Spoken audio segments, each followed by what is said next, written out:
Welcome to the Word on the Street podcast, coming back at you after I think we took last week off, but it is November 19th or 20th, depending on where you are in time zone. The year 2000 in Chael, though, that never changes. Doesn't matter what universe you're on. With us is Jake from the MMA podcast. Jake, how you doing? What's going on, cocksuckers? Not much, man. Also, Ross Finkelstein, the best Jew in the business, amateur graphic designer, but in my mind, he's got the belt as far as UFC designs go. Ross, what's up, man? Much, just winding down after a wild weekend in beautiful Las Vegas, Nevada. Excellent. And of course, our guest, our co-host, actually a co-founder of the show from Team Sonnen. He is going to revive. He's going to reprise that role here in Brazil shortly. We'll get to that. He is Team Sonnen coach, boxing coach. Not only is he working with Sonnen, he's working with Kelvin Gastelum, Uriah Hall. He's working with people like Mike Pierce. What can I say that hasn't already been said about Coach Jamie Huey, the living legend? How are you doing, Coach? I'm good, fellas. How are we? I'm feeling all right so far, man. Ready to get this started. A lot to talk about here. Obviously, whatever just happened to UFC 167 in Vegas should be the lead. I guess we'll go with that. But first, Coach, did you, just to make sure I got all my bases covered here, did you get a chance to watch UFC 167? I did. I was out of town. I got to watch it. Unfortunately, I couldn't make this trip. I had a prior engagement I had to meet out of town, but I did watch the fights, the prelim, and the main event, and it was a very interesting card. You know, I definitely gave a lot of dialogue on Twitter. Gave a lot to talk about. So I was excited to see it. I had a lot of questions. Got a lot of questions answered, and then, of course, it also brings up a whole bunch more new questions. But I did see the fights, yes. Definitely. Of course, we're going to lead off with what we have to lead off here. It's no secret the Word on the Street podcast is also basically the Team Darkside podcast. Our hero, our champion, still undefeated in my opinion, Chael Sonnen fought Rashad Evans at UFC 167 in Las Vegas this weekend. And unfortunately, he got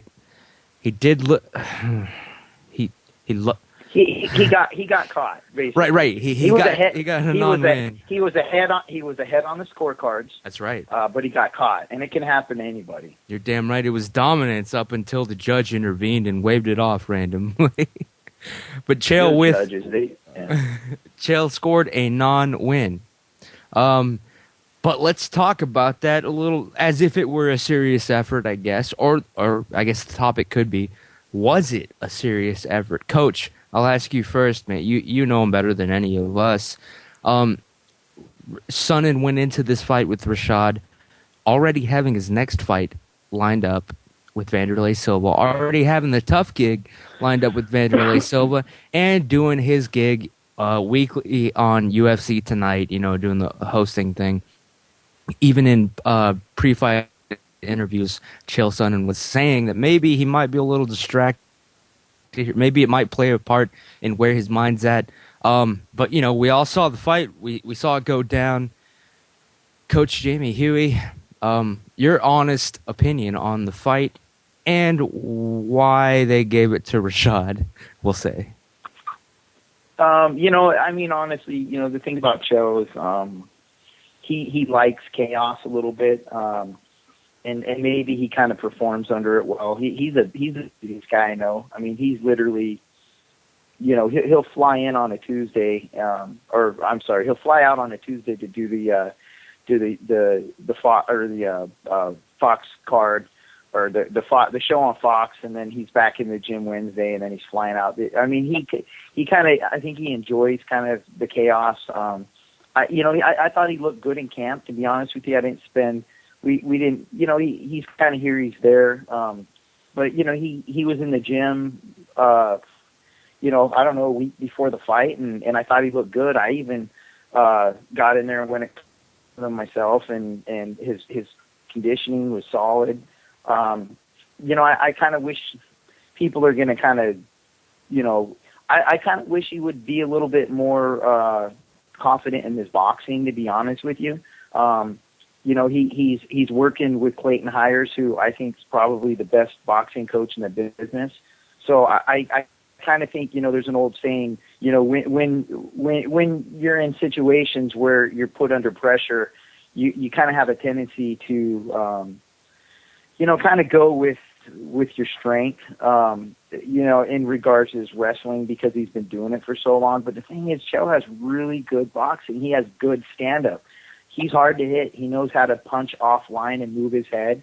It's coulda, shoulda, woulda. Monday morning quarterbacking it. Obviously, that's what we always do after a fight. But I'd like to see him a little bit more confident in his stand-up. And I'll use an example of a guy that you brought up earlier, Mike Pierce. I mean, here's a guy that, when he first came into the UFC, everybody called him, the reincarnation of the John Fitch, the next John Fitch.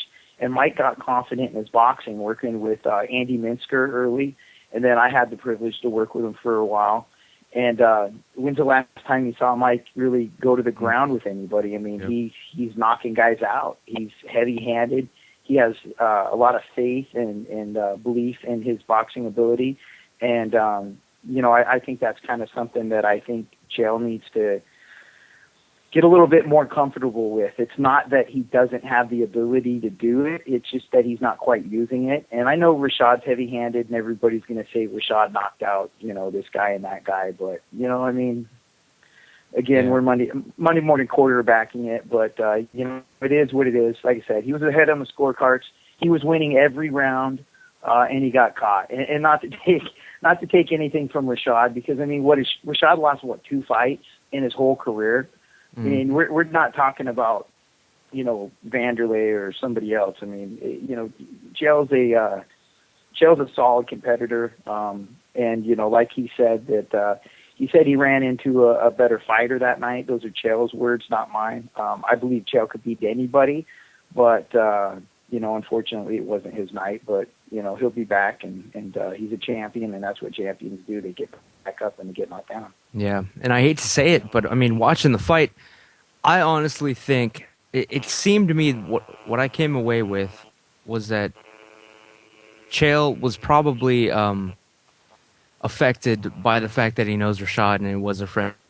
Like, that came through in the actual fight. Could be, man. I don't know that to be true, because obviously I haven't talked to Chael since the fight, but I do understand the component of what you're saying.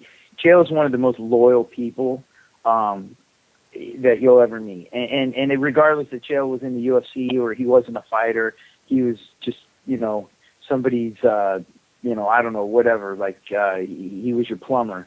The guy just goes out of his way for people. So is there a little bit of a component to the fact that he was in there with somebody that he was close to? Man, I definitely wouldn't write that off. Yeah, and basically, it's the impression that I got, watching the whole fight, taking a step back, considering it. Honestly, I thought it was one of those cases where maybe in the back of his mind, even though he wouldn't consciously acknowledge it, it seemed like Chael was okay, with losing. I mean, it was one of those, if I'm gonna lose, I'm glad it's to this guy at least. Like, that mentality in the back of his mind. And of course, he's got his next couple gigs lined up. Job security. Chael's not one of these guys that is going to walk into a fight thinking he might be cut. You know what I mean? Well, yeah, Chael knows what it is. Chael is where he's at because he earned it and he worked hard to get there. But I had this conversation with a friend just the other day, and it was basically, you got to realize you're in the fight business, not in the fight game. This isn't necessarily who the greatest fighters are. That obviously is a component of it, but you have to build your brand. Look at a guy that I was really close to, Yushin Okami. Love him to death. Yushin because he wasn't real active on Twitter, his English isn't that great.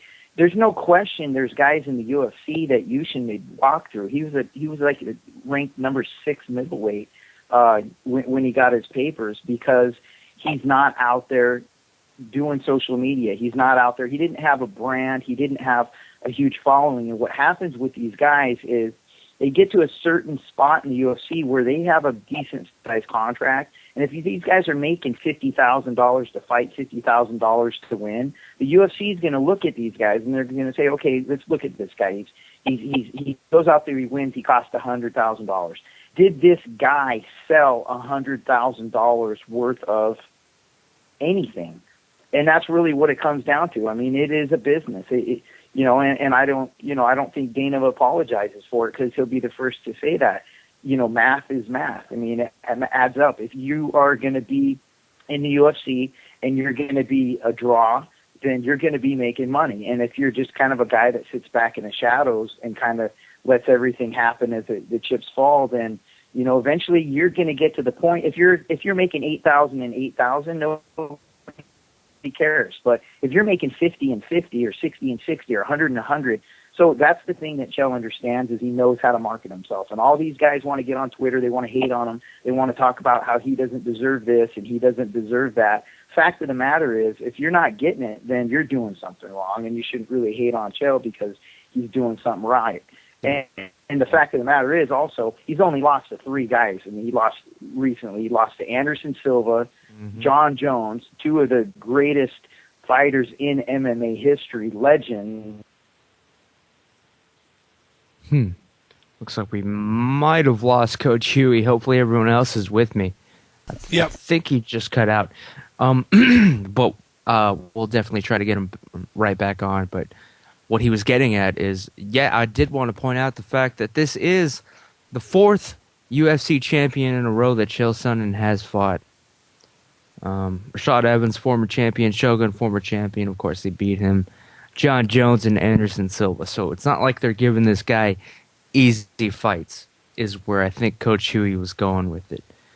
We'll try to get him back, but in the meantime, Jake and Ross, you were there in Las Vegas at UFC 167. You saw this fight.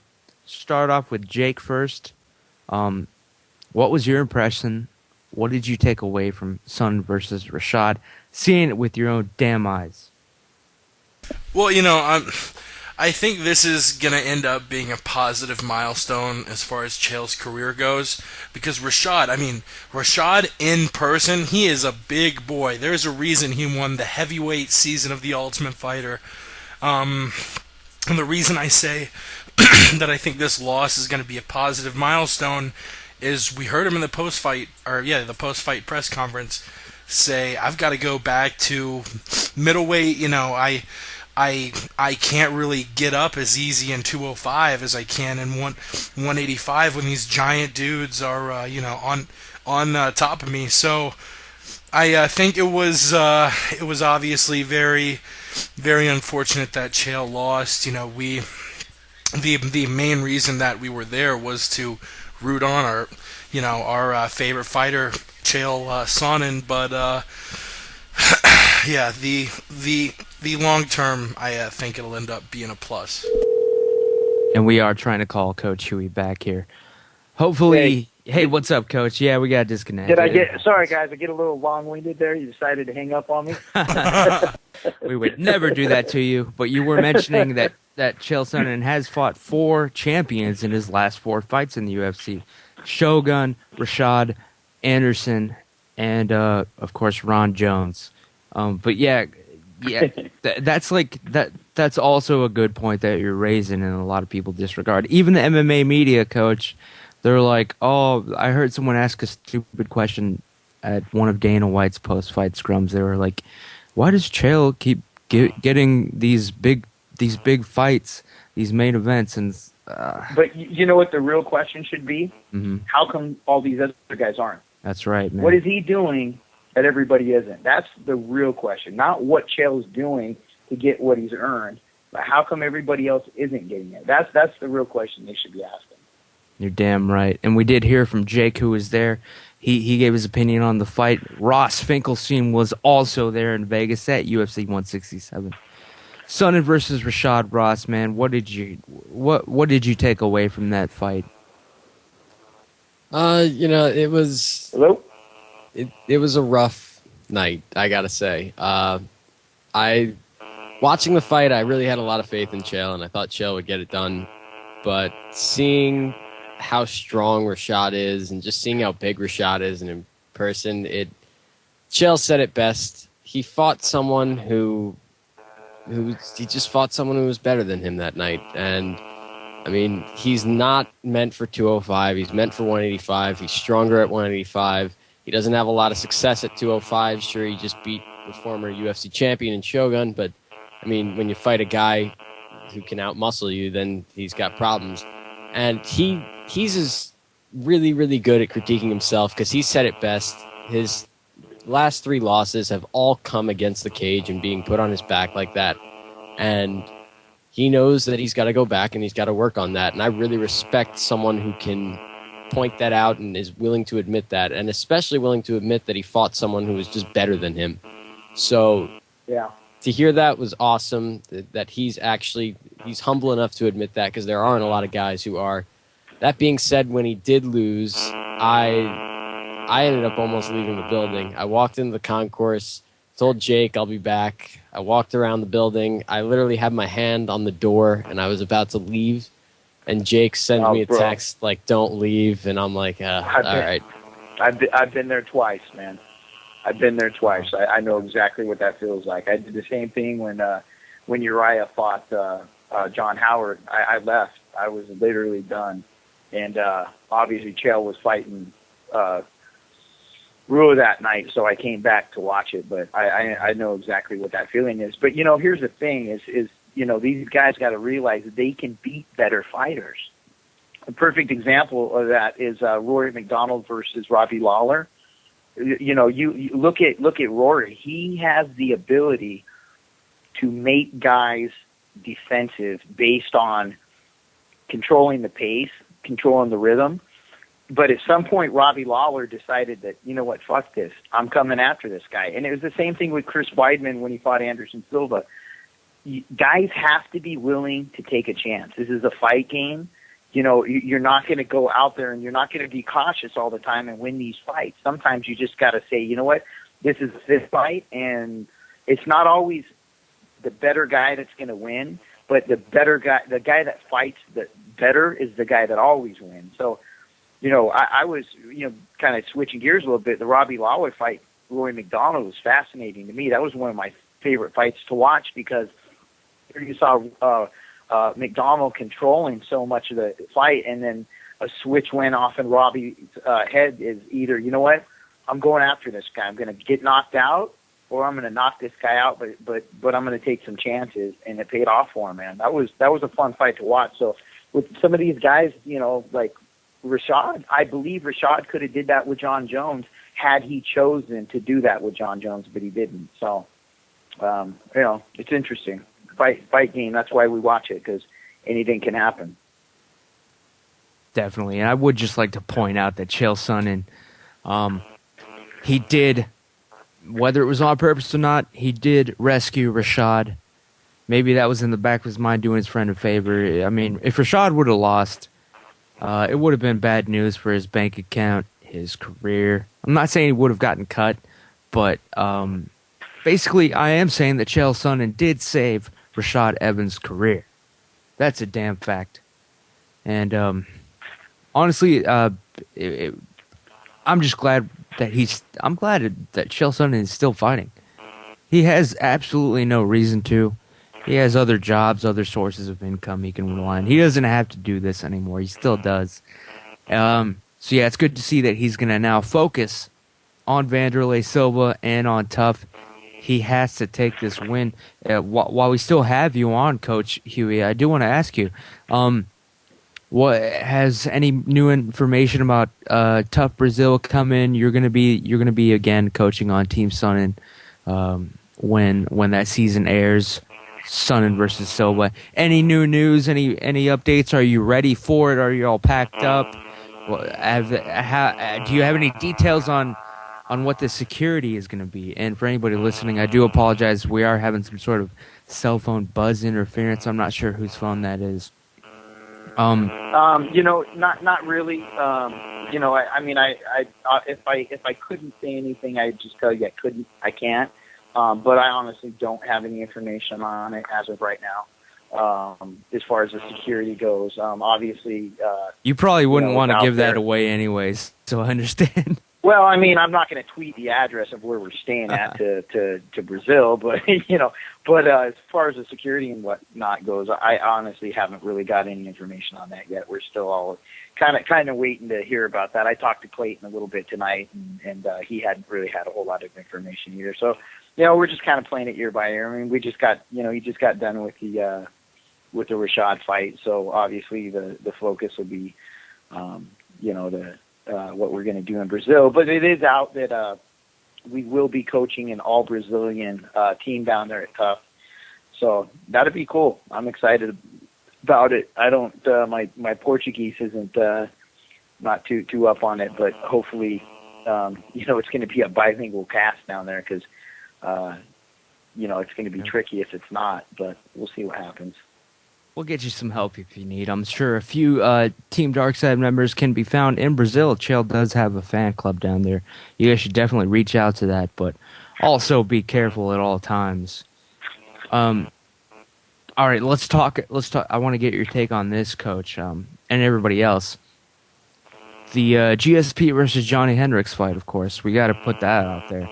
The decision, everyone thinks that Hendricks was robbed. Let's get everyone's take here. Coach, what did you think of the fight? You obviously, I'm hoping you saw the main event already by this time. Johnny Hendricks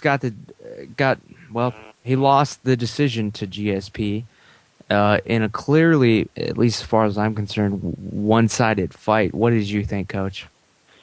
No, I thought Johnny won 4 out of 5 rounds. I thought that, I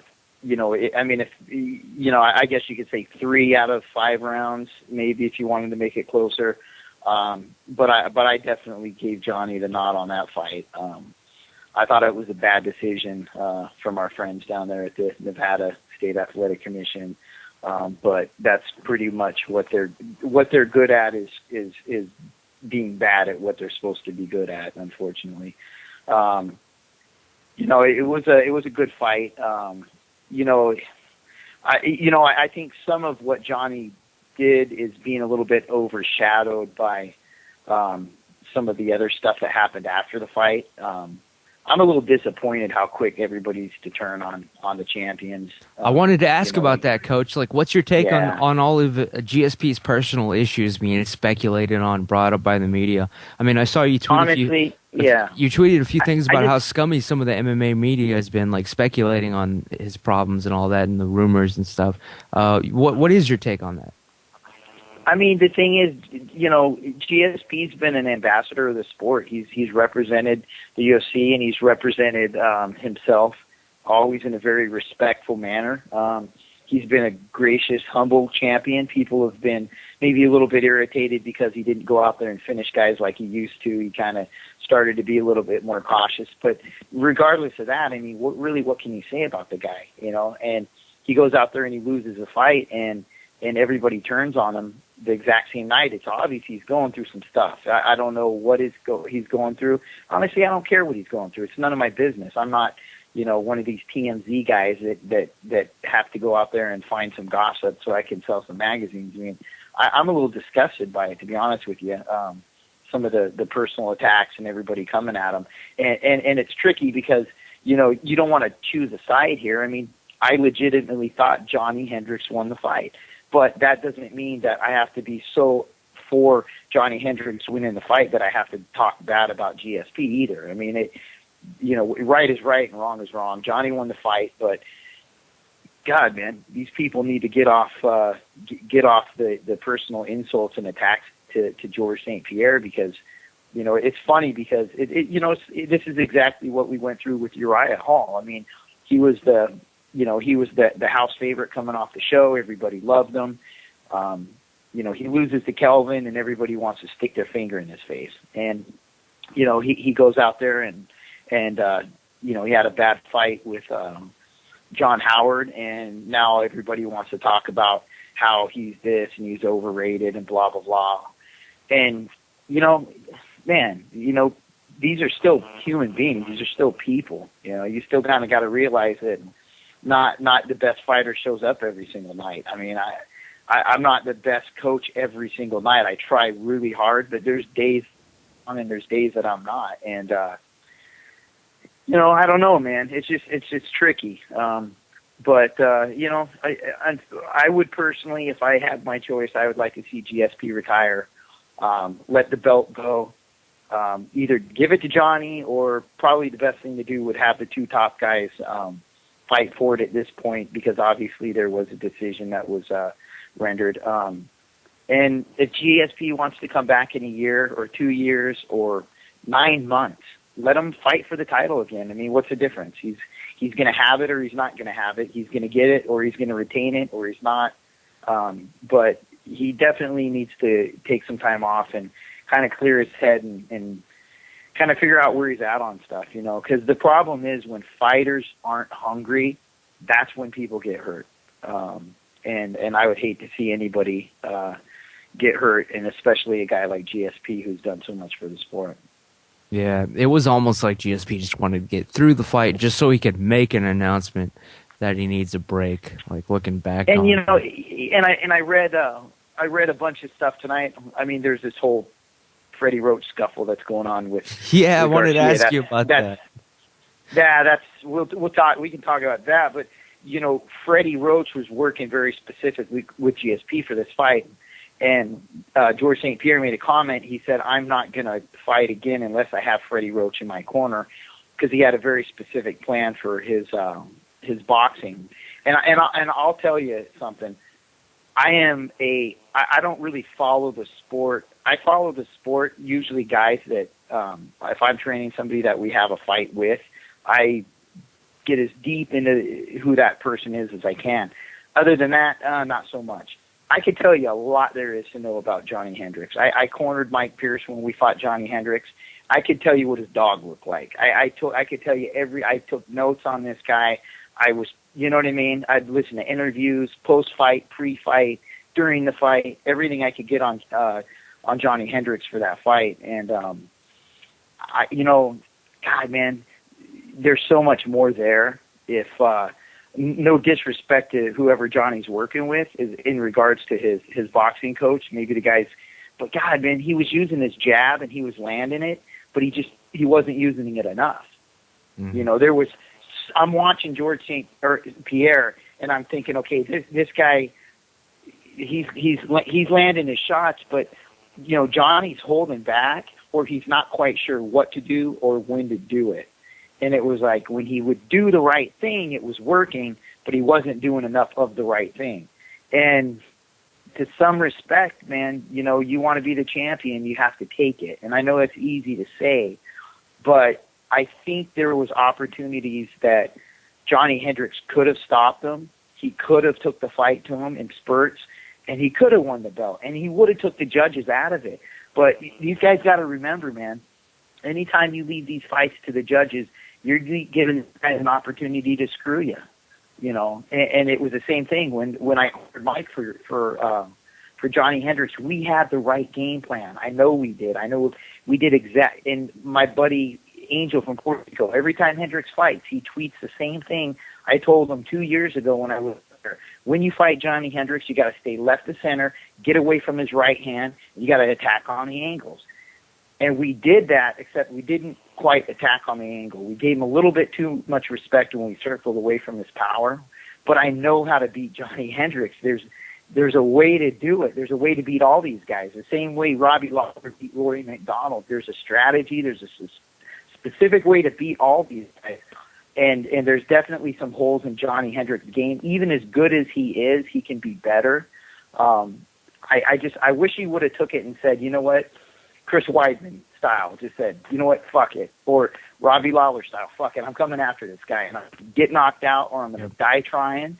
But you don't lose fights in the UFC that way. If you go out there and you lose a fight that you put it all out there on the line, you don't lose that fight. I mean, when Brian Stan got knocked out by Vanderlei Silva, I mean, he took a chance and it didn't work out for him, but this isn't boxing. This is MMA. You can lose fights in this sport. You put on a good show, Dana and those guys, they recognize that. I think Brian Stan won more standing with Vanderlei and getting knocked out than he would have if he would have just took them and just did a John Fitch on him for 3 rounds and then won the fight. You know what I mean? Yeah. I was fascinated. I wanted to see Brian Stan fight again. I was like, man, yeah, that was a great battle fight. So, it's tricky, man. It's everybody compares MMA to boxing, and this is definitely not boxing, because I can tell you I've been involved in boxing a long time, and it's hard to compare these two sports. They're two different things. No, I hear you, man. The Brian Stan one, yeah, definitely, I agree with you there. Having a knockout battle, drag down fight with Vanderlei Silva, that was honestly in his best interest, and he did go out at least on a great fight. But yeah, what you're saying about the Johnny Hendricks, he didn't ever go for broke on GSP. I agree with that 100%. Exactly, because also GSP is not, to my knowledge, he's never caught anybody and finished them. He's not the guy that does that. He won't catch you and finish you.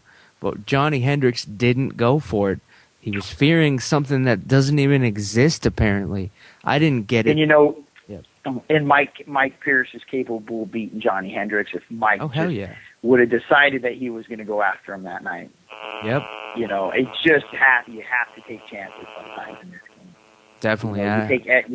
You train your ass off and you just be willing to put it out there. I mean, Johnny Hendricks, man, he's got heavy hands, but he doesn't really know that left hand. If he can't set up that left hand, he's not going to land it. And he was landing it on GSP, but it just wasn't. There was more there. It's like I say to these guys, you leave it all in the cage. You got to leave it all in the ring. When you come back after that last round, you shouldn't have anything left in the tank. You should want to just go straight to bed after that, because you know that you left everything in the ring. Win or lose, you put it all out there. If you come back with something and you left it to the judges, then, man, it happens all the time. These guys get screwed all the time. Combat sports, these guys, these CJ Rosses, these judges, these fucking idiots that are out there that have absolutely no business being involved, or they get sent there by the commissions, and these guys have no clue what they're doing, and some of them are corrupt, and some of them are just plain ignorant. But you got to know that is what it is going into the fight. So you don't give those people an opportunity, because they're just as bad as the opponent looking across from you half the time. Mm-hmm. No, I agree, man. Yeah, the judging in this one. You guys know I'm the biggest conspiracy theorist of all time. I'm always crying and shouting that it's fixed. Let me just not even say a damn thing about it. Jake and Ross, you were there. Did you think that Johnny Hendricks won the fight, and did you think that he was robbed? You were there. Tell me. I think they're two different things. Yes, I think Johnny won. Do I think he was robbed? Not necessarily. The first time I watched it, and I'm pretty sure for everybody watching it, whether they saw it live at the MGM Grand, like Ross and I, or whether they watched it on television, the second and the fourth round were pretty obviously won by Johnny Hendricks, and the third and the fifth round were pretty much obviously won by George. That third was kind of close, and Coach Huey, I definitely could see maybe scoring 4 for Johnny, but the first time through, I actually scored that first round at 10-10, and when I watched it again on television, I sort of realized that I was being heavily influenced by the crowd noise. There were a lot of Canadians there in Vegas, and I think the judges, along with myself, sort of took the noise. Every single time GSP did anything, they went nuts. Watching it through again, I thought Johnny won it 48-47.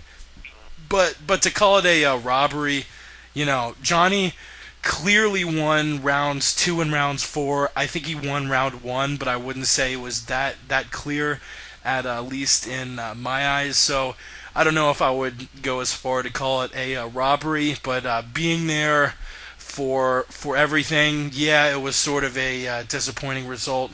But man, it was a hell of an experience. I bet it was, man. You got to meet up with the other Team Darkside members, one of whom I'm going to next, Ross Finkelstein. Ross, you were there in Vegas with Jake. You saw Johnny Hendricks fight GSP. Before I get your take, I just want to say, if anybody else wants to give their input on this, feel free to call in right now to the Word in the Street podcast. Call 512-782-WORD. Again, that number is 512-782-WORD. And if you can't figure out Word on your cell phone or smartphone or dummy phone, whatever you're using, Word is 9673. So the number is 512-782-9673. And we do have some Twitter questions that came in for the coach. But before we get to that nonsense, I will say, Ross, you were there. UFC 167, GSP versus Hendricks. Who won the fight, and did anybody get robbed? What's your take? Well, first off, I will say that during this fight, I was absolutely silent. I had no emotion. I didn't speak anything, and it was very hard to focus because of what had just happened in the co-main event. So I didn't turn around and say anything to Jake until the 5th round. And about 2 minutes before the end of the fight, I turned around to Jake and I said, we're 2 minutes away from having a new welterweight champion. Up until that point, I thought he had won every round but the 3rd round. I thought the 3rd round was really close, but George won that. And then the 5th round, I thought George won also. I scored at 48-47 for Hendricks, and the second the decision was announced, literally me and Jake just turned around and left out of just complete disgust. I turned around and decided to listen to what George had to say with his retirement crap, and then he went back on it and all that. But I was furious at the decision. I thought it was clearly a robbery. A lot of people are saying, well, it was a close fight. Yes, it was somewhat of a close fight. It was a 48-47 decision, and it seemed like there were close rounds. Now, I watched the fight again. I've watched it multiple times. I've watched it at least 10 times now. And every single time, I see clearer and clearer how Johnny Hendricks won this fight. And as far as the robbery thing goes, let's take ourselves back a couple years. Let's go back to 2009. Let's go back to Lyoto Machida defending his light heavyweight title against Shogun. And everyone was screaming robbery there. 48-47 Shogun, he got robbed. That was bullshit. And basically the media unanimously agreed that Shogun won the fight. The fans nearly unanimously agreed that Shogun won the fight. So people were calling that a robbery. But it was a close fight nonetheless, kind of like this one. Well, this one was a close fight. But you have all 16 media members on MMA Decisions who said Johnny Hendricks won this fight 48-47. You have most of the fans saying that Johnny Hendricks won this fight 48-47. You have Dana White saying Johnny Hendricks won this fight 48-47. We spoke to Joe Silva after the fight at the elevators. He said Johnny Hendricks won this fight. Everyone at the Zuffa Wait, Press, hold on, Ross, hold on. Wait, tell us about the Joe Silva thing at the elevator. We saw Joe Silva about an hour, 45 minutes to an hour after the fight by the elevators. We were just standing there waiting for Chael, and he shows up. We asked him what he thought about the fight. He said he thought Johnny won it. He says he wasn't really scoring round by round. He doesn't really do that, but he says he thought Johnny won the fight. Yeah. And, yeah, that's pretty much it. So, and then Alan asked him for Thatch versus Hungyu Lim, and then asked him that Chael not fight Vanderlei in Brazil. Oh God. Yeah. But Joe Silva's a cool dude. But he even said, the matchmaker of the UFC even said that Johnny was robbed. So every single person in the brass, every fan we came in contact with, everyone said Johnny Hendricks was robbed. Was Johnny Hendricks robbed? If that many people are saying he was robbed, Johnny Hendricks was robbed. Well, I might have a different take, but I'll get to that a little bit later on. There was somebody there, sorry, not somebody there. Somebody watching the fight that was not there was Yao, the truth. He is on with us right now on the Word in the Street podcast. Yao, you didn't see it in person. You saw it on TV just like I did and like the coach did. So real quickly, what was your take on GSP versus Hendricks? Was Hendricks robbed? Was he not? What did you think? He might not even be there. Well, Okay. aside from George being my favorite fighter, I believe he won every single round. And Shut the I fuck say up. that You should just stop talking. Oh, God, here we go. Continue, Yao. I'm sorry. That was not me. It was not me. It was our producer. Thank you. Go fuck But yourself. yeah, every round I had George winning. This was not a robbery. This was That's just Susquehanna weed. I've been look- telling you about that shit. Susquehanna? Yeah. Oh, God. You won't even let him speak. Oh, Christ. Yeah, I'm sorry. Let's try this again. Was Hendricks robbed? Who won that fight, in your opinion, watching it from the TV? No, Hendricks was not robbed. If anything, he robbed himself. George St. Pierre won the fight decisively. I had him winning every single round. He is my favorite fighter, but that has nothing to do with this. Uh-huh. Has nothing to do with this at all. But yeah, he retained his title, and that's it. Was it at least close in your mind? Not really. I mean, it was close, but not as close as people are saying it was. I mean, it wasn't like Jones Gustafson close. You know, Spilled Bag of Ice chiming in on Twitter. Spilled Bag of Ice, of course, he's been on the show before, a good friend. He's saying that GSP won rounds 3 and 5. Hendricks won rounds 2 and 4, clear as day. Yeah, you're saying that GSP took this pretty much easily. Did it come down to point fighting? I mean, honestly, are you for real here? Because, well, it's kind of controversial because I think that GSP won, but I think that he won for an entirely different reason.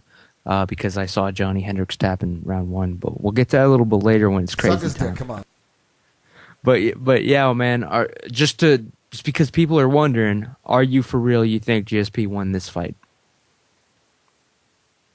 no, I really believe he won the fight. Like I was a little bit nervous when the decision was being read because I thought he had the unanimous. I didn't know it would be a split. So when they said Hendricks and then George, I got a little nervous, but I completely thought George won this fight. Wow. No. That's all I have to say about that. Coach Jamie Huey, though, we could, every other podcast and show has been talking about GSP, Hendricks' decision. Screw that. Something's breaking tonight. The Freddie Roach stuff, which since I was putting together the show prep, getting ready to do this podcast, I didn't get to see any videos or read anything about it.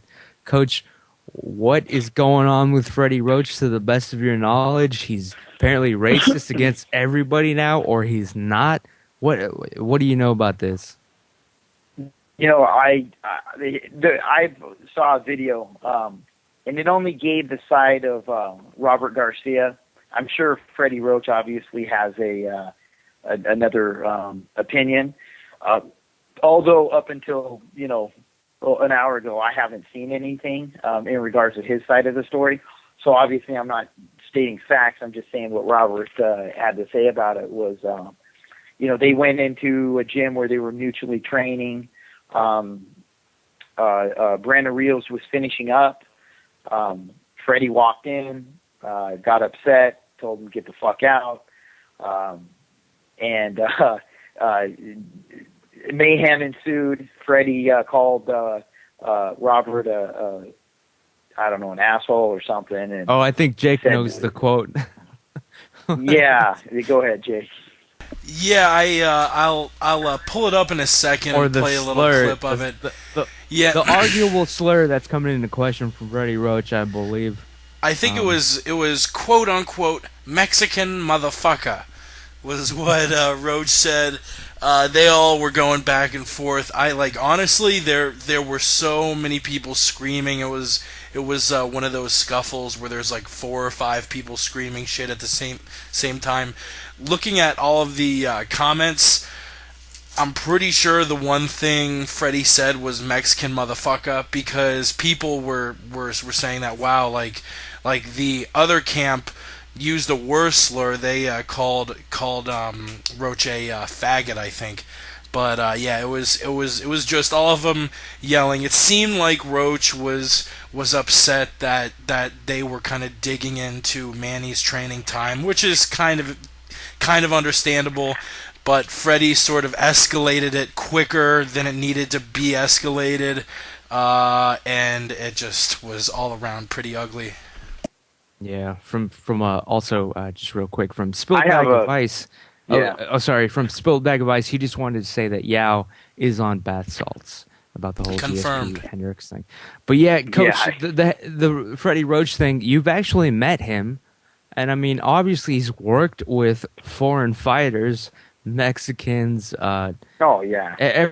So obviously this is some like media like spin trying to get the jump, trying to say he's racist. I mean, but you met him though. Can you tell us a little bit about that? And do you think he's some kind of white racist old man? No, not at all. When I met him, we were down filming TUF. Me and Clayton Hires went down to the Top Rank gym, and he was down there. And it was kind of a funny story. He had actually fought on the undercard of one of Clayton Hires. Clayton Hires fought Floyd Mayweather Sr., beat him.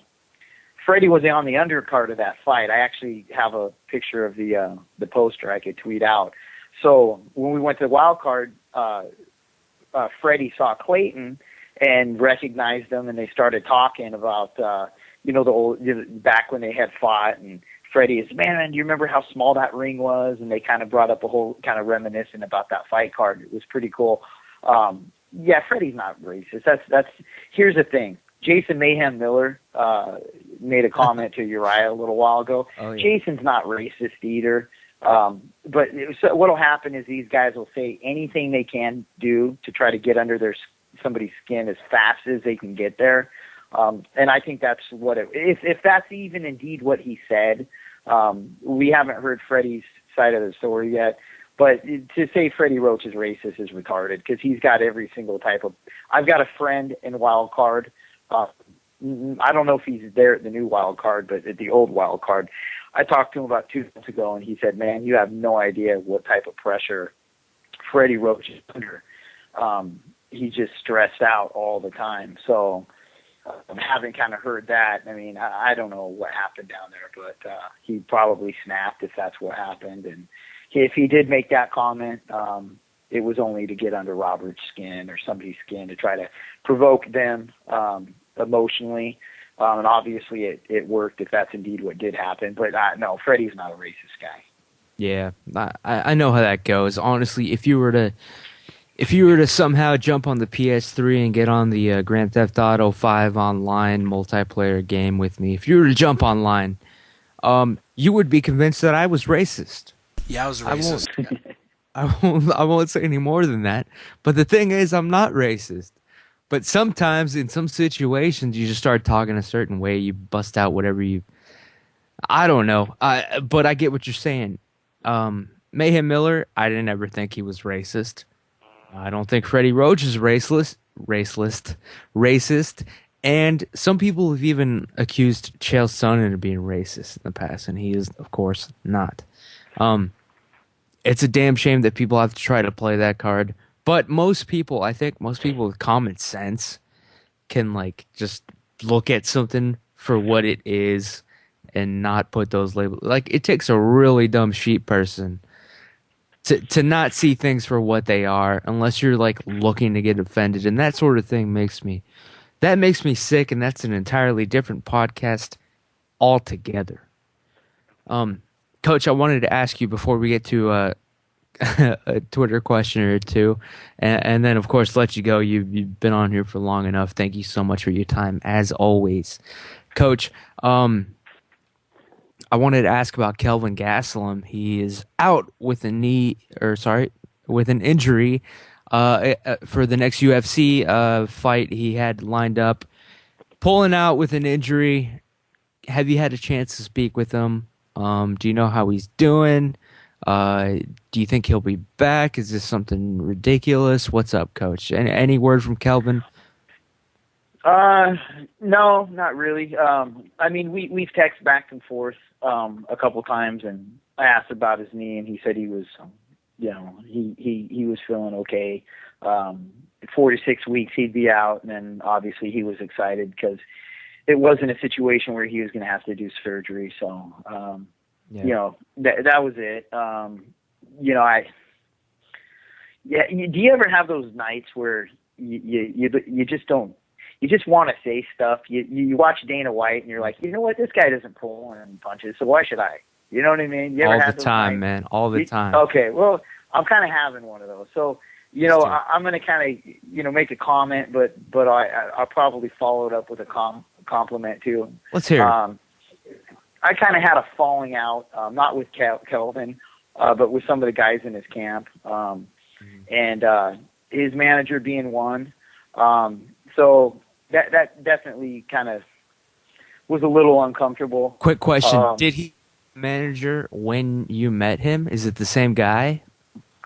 Honestly, we were kind of the guys that brought the manager into the business. Yeah. There were some promises that were made. There were some things that were said. There were some expectations. And, I think a lot of us kind of felt a little bit used afterwards because you kind of feel like you vouch for somebody. And then when they don't need you, they don't need you. Right. You spend an hour and a half talking to somebody on Christmas morning about some idea and some plan and make a bunch of promises, and they're going to call you back. And then the moment everything kind of materializes for them, you're kind of you're an afterthought. And there's been a couple situations like that. But I had a similar situation when I was working with Mike Pierce. He got caught into this deal with this big fat slob of a conditioning coach that is the master manipulator of the fucking universe. And this guy's been burning people since, and people are leaving his gym in drones now because, everybody's kind of figuring out what he is. So, to go to full circle on that with Kelvin's manager, what I'm hearing is this guy's actually doing a decent job for these guys. This guy is actually getting these guys paid. He's doing a stand-up job for Kelvin and the guys that he's managing. So you know what? I'm going to take myself out of the equation. Even though I'm a little bit bitter and a little bit pissed off about some of the things, I feel like I was kind of used. My personal experience wasn't very good, but the fact that he's taking care of some of the guys that I care about, I'll give him some credit for that. Some of the other guys, it's a trip, man. You will meet some of the greatest people and the polar opposite of good people into this business. You will be some of the greatest people and the worst human beings. I swear to God, it is the weirdest. It is the weirdest thing. And I could cry about my situation, but the fact of the matter is can you imagine what it's like for guys like Dana White? Imagine the amount of scumbags he has to deal with on a daily basis. Oh my! The guys that are manipulating, that all everybody wants has an agenda. Everybody wants something.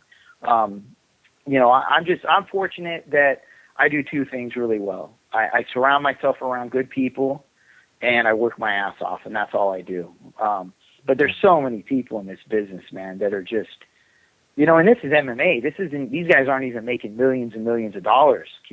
I can't even imagine what it's like in baseball and ball and everything else. So it's definitely been an experience, man. It's definitely it's been eye-opening. In regards to that. No, yeah, Dana White does. You brought him up. Yeah, I can't even imagine how many not only scumbag managers but just lawyers also. Like he calls them the Klingons, and I believe that's what you're referring to, Coach. Like, but it's interesting because it's almost like maybe these guys have to be shady to do their job. I don't know. Yeah, that's the problem. Like I said, as as long as they're taking care of people that are important to me, as long as those guys are getting what I feel they've earned, then even me outside of the equation, then I'm happy for them. You know what I'm saying? It's kind of like I knew a guy that ran a business. It's a pretty successful shoe business. The guy sold shoes, and he knew that his manager was stealing from him. And he's telling me about it one time. He's like, "Yeah, I know the guy's stealing money from me." I'm like, "Are you kidding me?" I go, "Why would you keep somebody like that?" I go, "Why would you keep somebody like that in your business? Why would you even have him around if you know the guy's stealing from me?" And he said, "This guy makes me so much money that I know that he's going to steal from me, but I also know that he's going to make me more money than he's stealing." It's like the mob when they run Vegas in the movie Casino. Like they know that the people counting the money are putting a couple in their pocket, but they're prepared to deal with man. that. Yeah. No, but the thing is, like, I think, man, to be a manager, like, I was in a band like 10 years ago trying to, like, actually, like, get somewhere with it. I was in a band, and we had this manager. And, yeah, he was damn good at what he did. He would get us those gigs. He would get us that money coming in. But part of it was he was shady as fuck. He was ruthless. He was willing to do anything it took, tell any lie he had to. And that's the thing, man. That's a hard decision to make. Who's going to represent you? Who's going to make those shots? Do you want a go-getter? Because usually a go-getter is a throat cutter, honestly. And it's hard. I understand both sides, though. I mean, like, you know, like, oh, this fighter's coming to me. He wants me to manage him. I'm going to do whatever it takes, whatever's in the best interest. But at the same time, they, of course, they're like locusts. They just consume everything and then move on. So I get what you're saying. Like, he would forget where he came from and why he even got the opportunity. Like, a lot of people do that. They burn a bridge if they think they can have a chance at building the next one because of it. I understand that, man. Yeah, I'm just not built that way, man. I just rather, for me, my calling definitely is being a coach. You know, I'm just not good at manipulation stuff, man. And it's not because I won't do it. I won't sell myself out for it. If that's what it takes to be successful, then I'll just go back to coaching kids for free. I mean, I was perfectly content when I was doing that. If that's what it takes to make it in this business, then to me, it's not worth selling your soul for anything. I mean, you got to be loyal to the people that are loyal to you. Man, I am so thankful I've gotten to work with guys like Chael because, you know, the guy's just, you know, he's on another level when it comes to friendship and being loyal and the ability to see what's right and wrong. And the guy would give away everything if he didn't have, you know, people like his wife and his mom looking out for him. I mean, he's just that type of guy. So, you know, it's easy to complain about things, but at the same time, I guess you kind of got to look at it full circle, man. I mean, we're all lucky to kind of be able to do what we want, do what we enjoy. But, you know, I don't know, the old saying, stay in your lane. You know what I mean? Do what you're good at. Definitely. Coach Huey, before we let you go, we do have, well, this is probably the ambush segment of the podcast. A couple questions came in on under the radar for you, and I have them right now. But the first one's a softball. Coach, real quickly, take us through a day in the life of the living legend. A day in your life. I know. Is it ever the same? No, man. I'm almost curious who even sent that one. But the day in the life. You know, I get up. The first thing I do is reach for my cell phone to see if I got a text message. That's how it starts. Followed by coffee.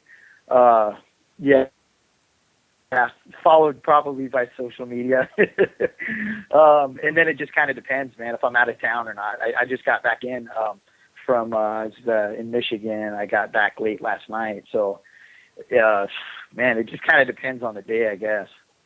The same person also wanted me to ask you, have you ever been a loser at Dave and Buster's? Never. I own that place. Always, huh? I have no clue who would ask it. They almost call it Dave, Buster's, and Jamie, so that's pretty much how it works. Well, who knows who this is from? Might be the same person. What's your favorite one-liner in the movie Napoleon Dynamite? Have you ever seen that movie? Oh man, I'm being set up here. Oh, I don't know. There's a lot of them.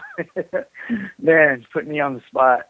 That was a damn good movie, though. I was trying to think of mine, and it's when like Uncle whatever his stupid face is with the mustache. Uncle Rico. Yeah, he orders that mail order time machine or whatever, and then they're trying it out, and then of course Napoleon's got the electrodes hooked up to his skull. And then, like, they're about to fire it up, but he's like, "Oh, you forgot the crystals." That's my favorite part. Yeah. That's my favorite line. I'm sorry. I don't even. I know think why. I have to go.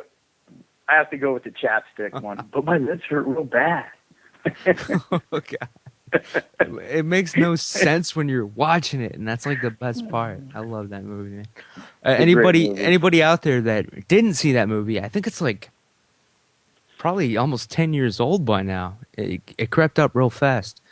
The movie Napoleon Dynamite, you have to watch it and you have to smoke a lot of marijuana. Have a cigarette before you have it. The fact someone read that script and said, you know what, we gotta make this movie. Whoever gave the green light to it, you gotta give them a lot of credit, because that really was all in the delivery. It was pure genius. Absolutely, that's true. You could read that script and you'd be like, "Are you kidding me? What the fuck is this?" It was genius. I mean, it was. It's a great movie. Yep. If you notice, the whole Rex Kwon Do aspect of it, Rex Kwon Do, the fake martial arts instructor, in the script, in the dialogue, if you watch the movie again, he does claim to be a former UFC fighter, which is funny. Actually, I saw that. He says he goes. The Octagon. Did he say the Octagon? Yeah. Yeah, he said he's fought in the Octagon. For 3 seasons. Yeah, what's a season? Is this baseball? What is that? That's right. Season? It was awesome. Just YouTube Rex Kwon Do. I'm sure any way you spell it, some idiot's already uploaded it. Or he has Kip. Kip goes out there and does his sweep. He does his sweep, and he looks at him and goes, "That was pretty good." Honestly, like sometimes I wake up at night and I'm like, man, would Kip have caught me with that sweep? I don't know, man. You have to watch that again. I'm sorry. We're getting off base here. But while we're out here on the edge, one last request from the anonymous questioner was, please ask Coach Jamie Huey to give his best, and I wish we had Alan on right now because he'd give you a run for your money, I'm guessing. But the question was, please ask Coach Huey to give his best Cartman impersonation from South Park, if possible. I'm guessing he only busts this out for certain people. This person's dying tomorrow. I'm killing this person. I got it. I'm not really sure, guys. Holy shit. That was better than... I was expecting you to do a terrible one. That was good. That's actually good. We're going to have I'm actually... Doing impersonations is actually kind of a little side hobby of mine, I guess. But yeah. Oh, we got to have you calling in like as different characters then, because like I do a GSP. Chris does a Vanderlei Silva. We definitely need more. We'll get you hooked up on that, man. I'll call in. I'll be well, guys. Me and Nancy are really happy to be on the show tonight. Ronnie Reagan, holy shit! There you go. Nice. A Ronald Reagan reference on the Word on the Street podcast. You thought it would never happen. It just did, people. Boy, this show went down real fast, didn't it? I'm liking it so far. But I was gonna say no. We're gonna have Alan on. He's got a good Cartman also, man. And we'll have a heads up battle. just solely for our own amusement. Definitely. But yeah, people, wow. Yeah, shout out to Amber for setting me up. Thanks for the sabotage there, guys. I appreciate you. Appreciate you setting me up with all that. It was Amber on the YouTubes, definitely. And Jason Young on Twitter just wanted to chime in. He wanted to add that, yes, let's not forget that Freddie Roach also trained Julio Cesar Chavez.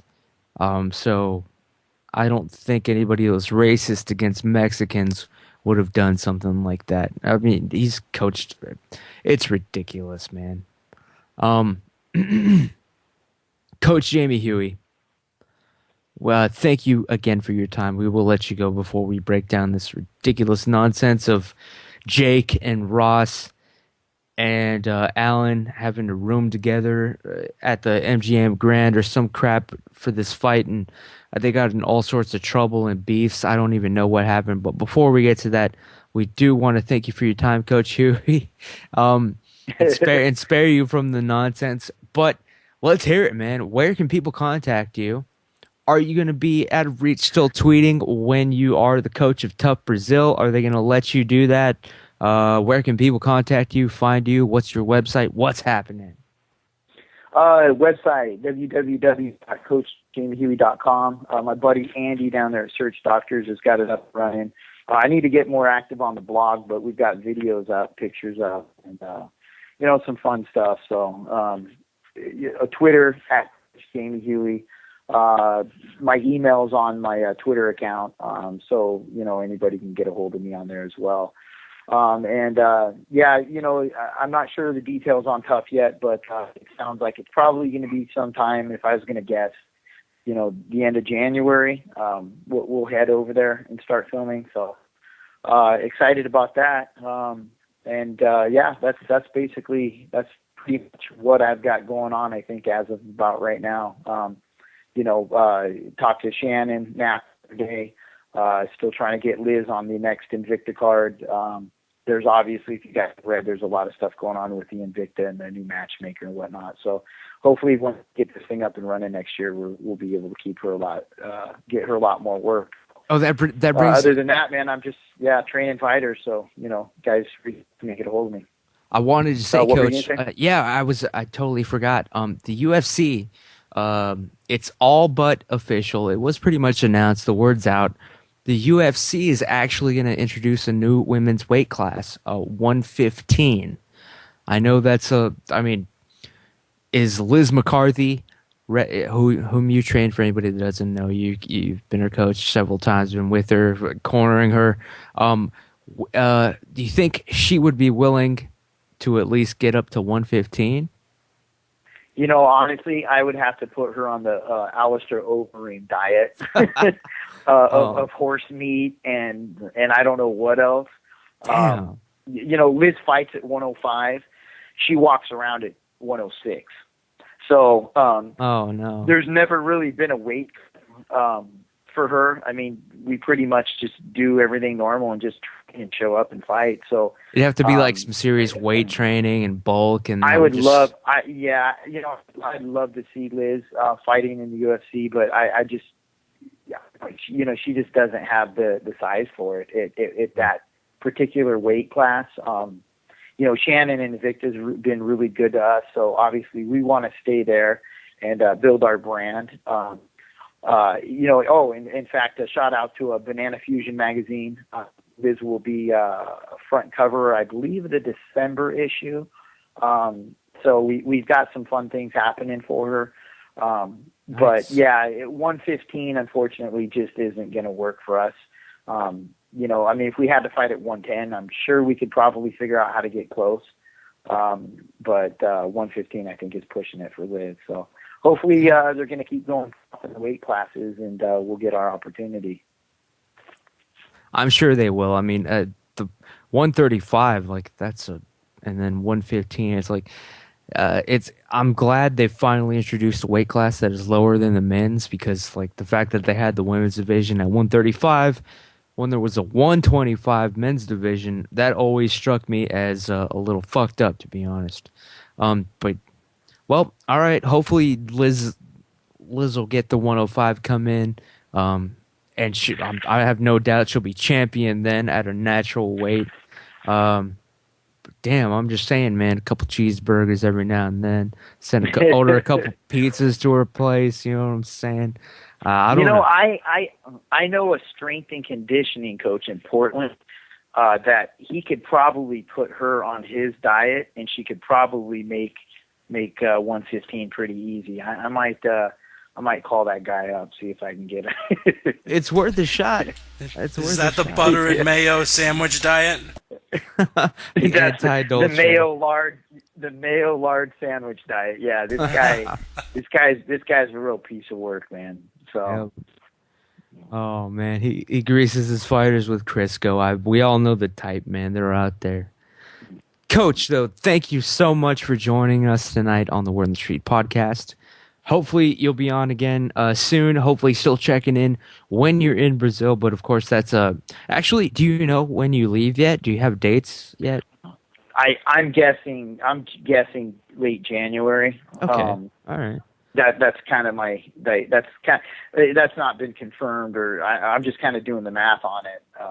I think it'd probably be late January. I'm guessing. Nice. So we still have the rest of the year to talk to you and have you on and plan for it.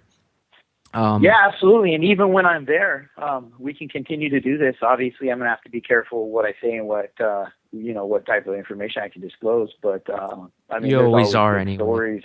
Yeah. So but yeah, even through the Brazil experience, definitely we can definitely do something. I mean, I want to give a shout out to my friends down in Mexico.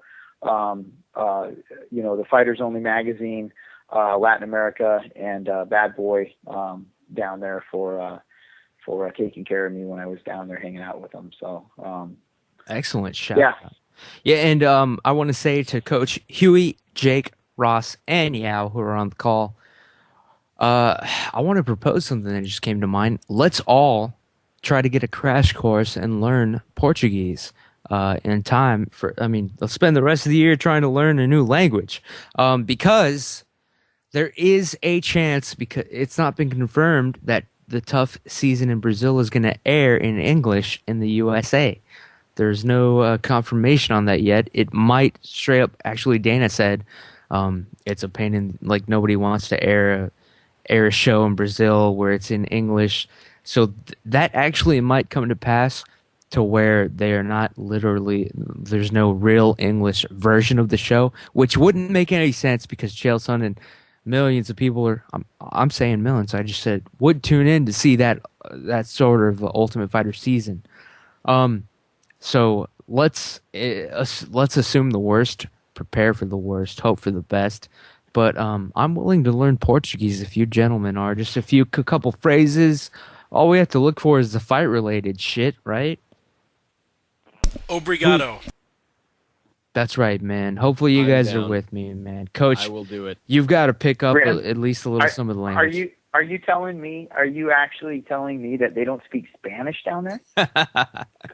Shit! The version of Spanish that they speak is so far removed. Yep, the version of Spanish that they speak. They have I had no idea. I had no idea. I'm gonna have to take my Rosetta Stone manual back. Man. You will have to. Terrible.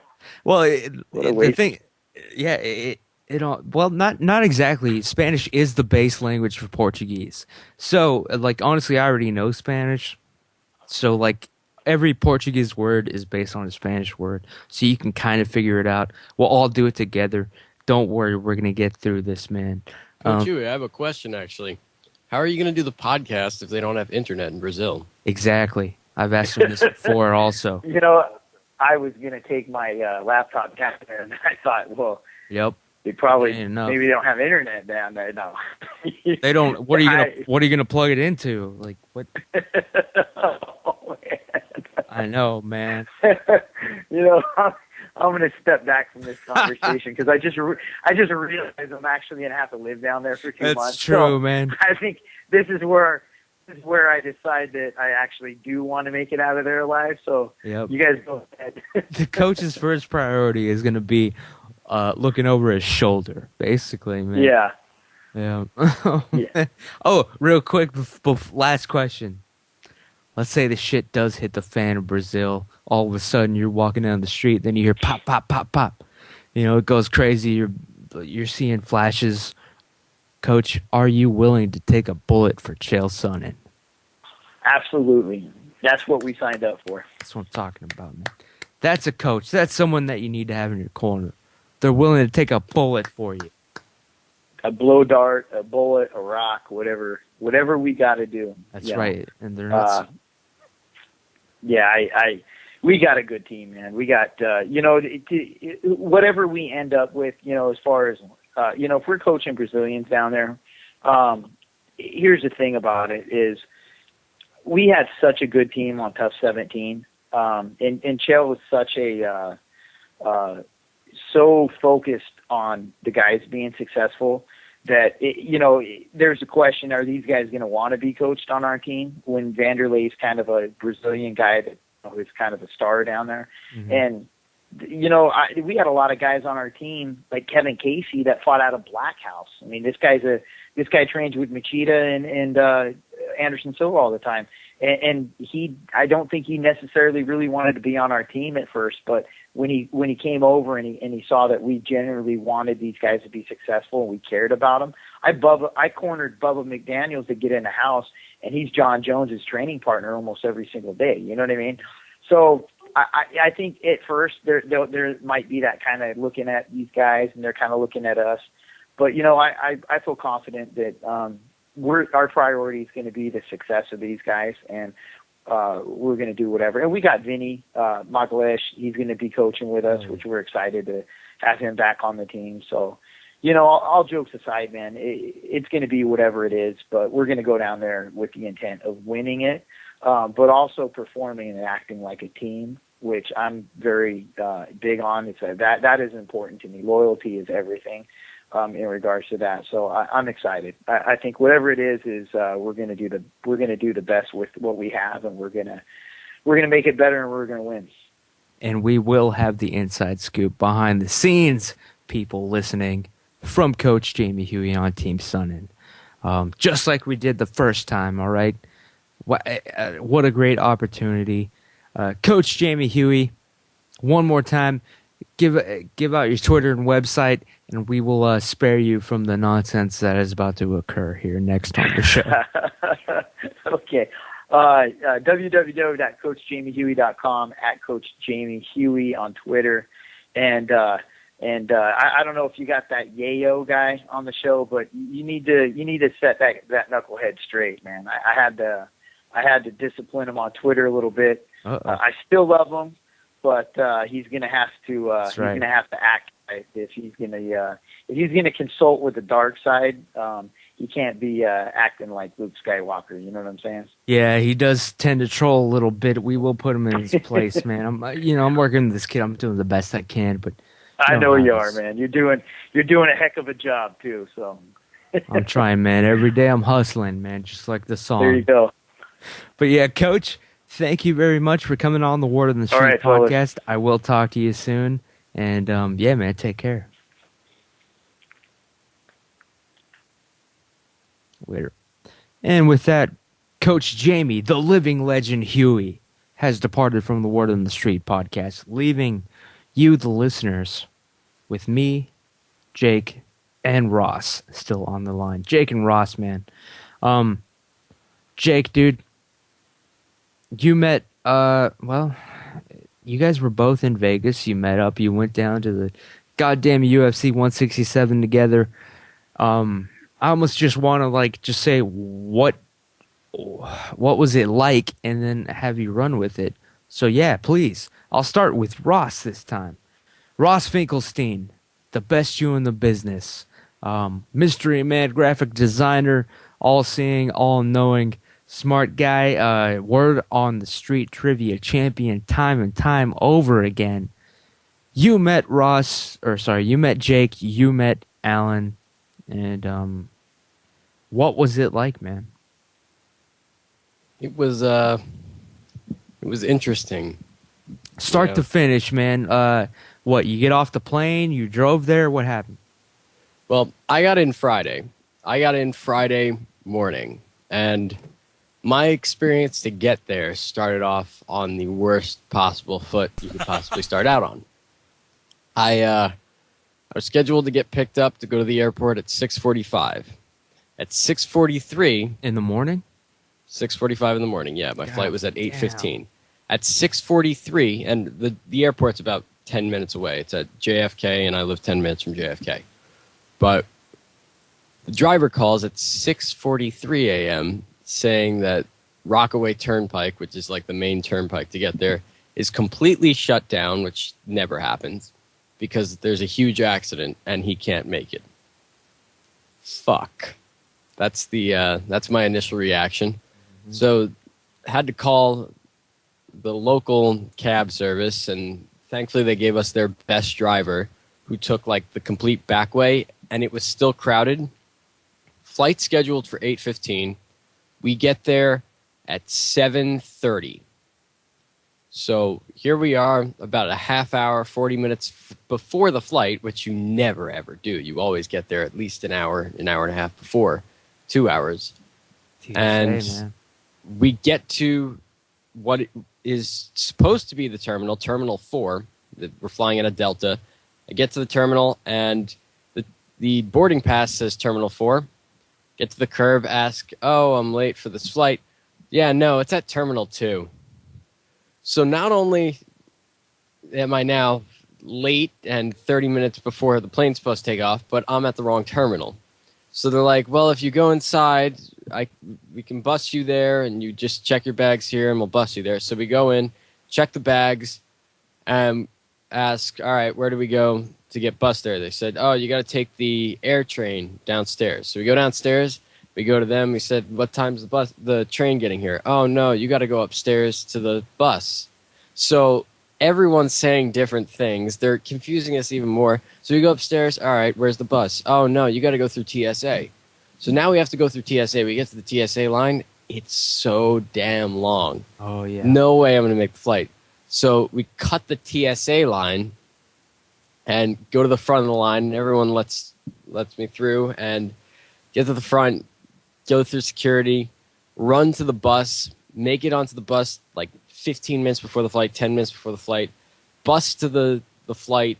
First of all, I don't even know if the bags are going to get there, because when we did the bag check, they told us, oh, there's a chance you might not get your bags because they're late. So if that's the case, call this number and go to this place. Oh, my God, it just makes it even more of a disaster. So I make it to the plane literally minutes before it's supposed to take off. And thankfully, they're boarding late, so everything was okay there. Nice. Wait. Did you, at this point, are you panicking? Like, how do you react to these situations? We've all been through this flight crap, this last-minute crap rushing. I'm just wondering out of sheer curiosity, Roz.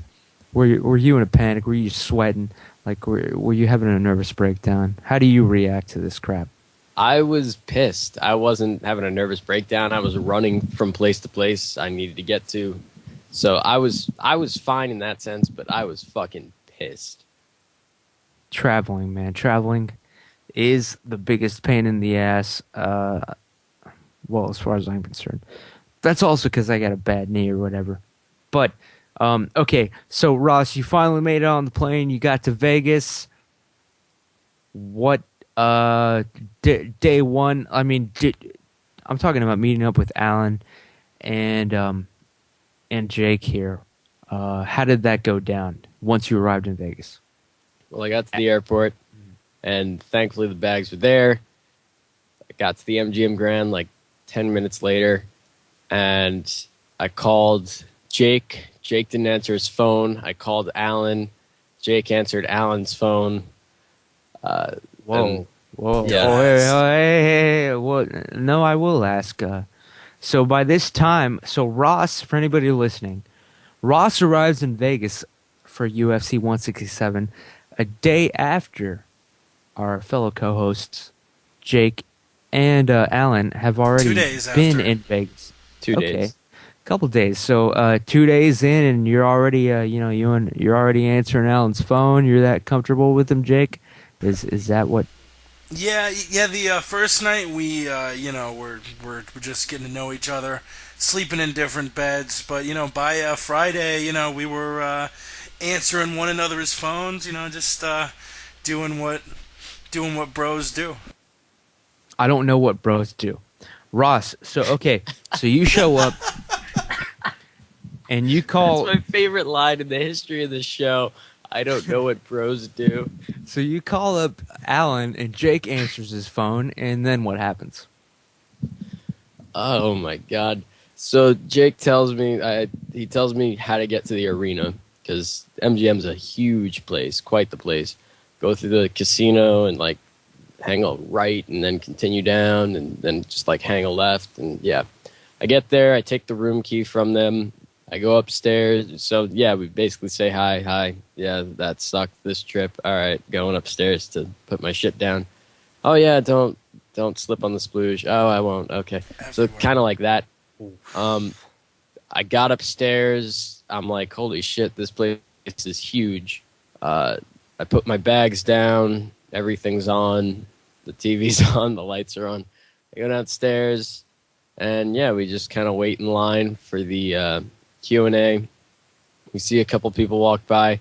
We keep seeing one fighter in particular that I know the name and I just cannot say it. I can't put my finger on it. I know the face. I know the name. Every time it comes to me, I lose it. And this literally was going on for 2 days. And then finally Saturday night, I'm like, Elliot Marshall. That's who it was. It was Elliot Marshall. But yeah, saw him a couple times and couldn't pinpoint the name. But yeah, we waited online. We got Who did the Q&A? The Q&A was Hoist Gracie, Dan Severn, Mark Coleman, and Art Jimerson. The one glove guy from UFC 1. Yeah, we're pretty sure he's homeless and he hasn't taken a shower in a while because he wears the same vest every day. Every day. Every single day. Poor guy. Well, he didn't really come. I've got to say that was the highlight of his entire life. And it was only because of something really idiotic that he chose to do. That is a little bit sad. Yeah. But the Q&A, I haven't seen it actually. I was about to watch the video, but you know how life is. Don't waste Is it worth time. watching? No, oh, really? it's not you worth guys it. were there and it's not worth it? Why? I hate to say it because they're legends, but that shit was so bad. The questions were, and it wasn't really their fault. It was the people there. They asked the absolute worst questions in the world. Every other question was answered by Coleman, saying something like, "Yeah, I like to step back in the ring and fight. Hoist over here if they let me sign the contract." it was pretty awkward. I've noticed that, man. Half the Q&As are ruined by people asking for autographs and pictures, man. Honestly. I hate that shit, man. Okay, well, the Legends gave an interesting Q&A, I guess. Hold on. Because I want to hear from both of you, because we haven't talked about this off the air, I am going to keep going with Ross. I mean, we'll take as much time as you guys are willing to give here. Apologies to the listeners, but this is just me talking to the boys here about their trip to Vegas. Ross, okay, so you guys saw the fighter Q&A, the ultimate legends of UFC 1 through 5, when there were no rules and it didn't matter. What happened after that? The rest of your time with Team Darkside. Well, after the Q&A came the weigh-ins, and the weigh-ins were actually the weigh-ins. There was nothing really amazing about the weigh-ins. It was cool cheering on Chael, and yeah, and then we left. There was one kind of funny part at the weigh-ins. Yeah, yes. I want to know. You guys were there for the boner guy. Did you guys notice it? We actually didn't notice what it. Happened? Really? Yeah, we didn't notice it at first. Because honestly, we weren't staring at another man's junk during the weigh-ins. Neither was I, but you notice that shit, man. Don't look. I know you guys. We're in the same couple Vegas rooms together, and it's already questionable and iffy. But come on, man, how did you I not wish know? I would have seen it, or you know, I would have been like, Ross Allen, look, Will Campusano's got a boner. But like really, the pictures you see are really zoomed in, and just, you know, we're maybe 20 rows up. I mean, it wasn't exactly like we had as good a view as you do on the video. I'm sorry. That would be. He was wearing white trunks. Like, what? All right, but if you guys are claiming you didn't even notice it, all right. So after the weigh-ins, Ross, what happened? What was that? A Thursday? That was a Friday, right? Yeah, that was a Friday. Then after that, we went back up to the room for a minute. Then we went down to the elevator and we waited. Have you met Chael Sonnen at this point? I've already met Chael before. I've met him before this event. So. Okay, well, on this trip then. No, I've only been there for a few hours at this point, maybe 4 or 5 hours, so I have not seen Chael whatsoever. All right, so you go through the Q&A and the weigh-ins. What's next?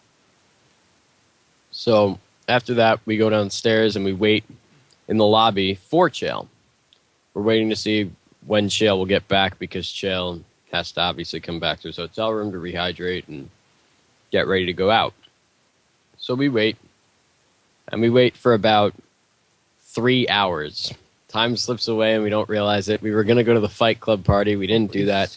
So, yeah, we're waiting there for 3 hours. We see a shit ton of people walk by, but we waited there for 3 hours. 3 hours, he doesn't show up. Elena and Jeremy show up, and we all say hi and stuff, and they go back upstairs to go put their stuff down. So Alan leaves to go to Misha Tate's autograph signing at the Las Vegas Fight Shop. He gets there, sees that there's like 1 million people there, and decides, fuck this, and turns around. So me and Jake, we go upstairs, and then we go back downstairs to the buffet to meet Elena and Jeremy for dinner. And we eat dinner there.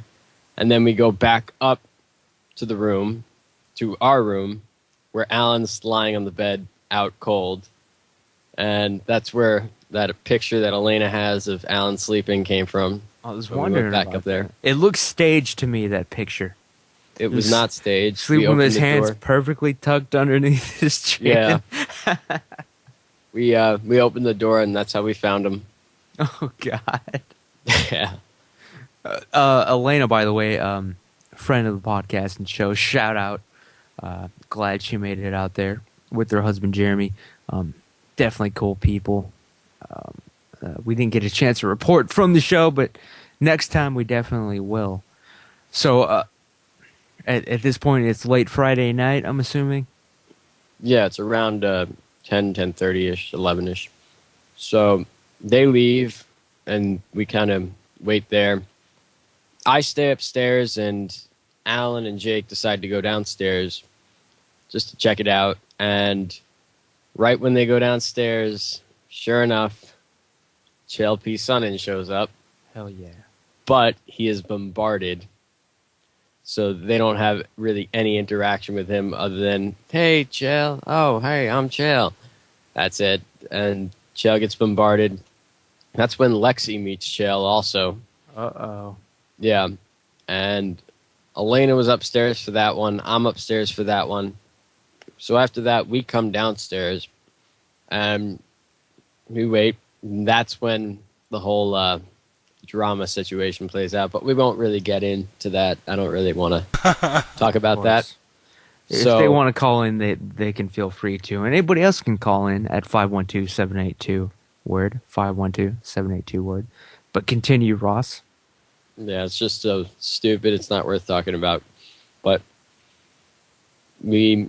after that, there's nothing left. So we go back upstairs, and yeah, that's pretty much how the night ended. There wasn't much to do. I went with Alan to Walgreens, but that's pretty much it. That's all we did. Jake, is there anything that Ross is missing from the Friday before the fight that you'd like to mention? The only part I can think of is me telling a UFC photographer to fuck off. I think other than that, it was pretty much covered. No, it was kind of funny during the weigh-ins. I don't know why this guy didn't have a seat, where all the media was, where they were getting better pictures. But Johnny walks out, and Chael actually walks out, and I'm sitting there. And my hands aren't like fully up, but I'm clapping vigorously, and my hands are maybe a few inches above like eye level, because I'm sitting there clapping. Guy behind me grabs my right shoulder, shakes it back and forth, and says, "Hey, put your hands down." And I turn around and go, "Fuck off, dude!" Like I had I later learned that it was actually someone working for the UFC. At first, I just thought it was some fan. He's sitting in the fan section with a camera. So he shakes me, "Hey, put your hands down." I'm like, "Fuck off, dude." I do the same thing for Johnny. In fact, I raise my hands kind of higher just because this dude behind me is a fucknut. And I'm like, what the fuck is going on? Or, at the time, I thought he was a fuck nut, but then the second time, he sort of realized that grabbing me and shaking me wasn't the right response to what he'd done, or to what I had done. So he sort of leaned forward and is like, "Hey, sorry for being rude last time, but would you please put your hands maybe a little bit lower so I can get a better shot?" And I turned around and I was like, "Of course I will. Thank you for asking." And I didn't put my hands up the rest of the time, but other than that, you accepted his apology. Good man. Not a lot of people are big enough to do that, man. Thank you, Jake. Other than that, you pretty much covered everything. Wednesday and Thursday were pretty fun. The days before Ross even got there. What happened? Break down real quick. Well, I picked Alan up at the airport around 11. We checked in and literally just had time, like Ross did. Stop. I'm sorry.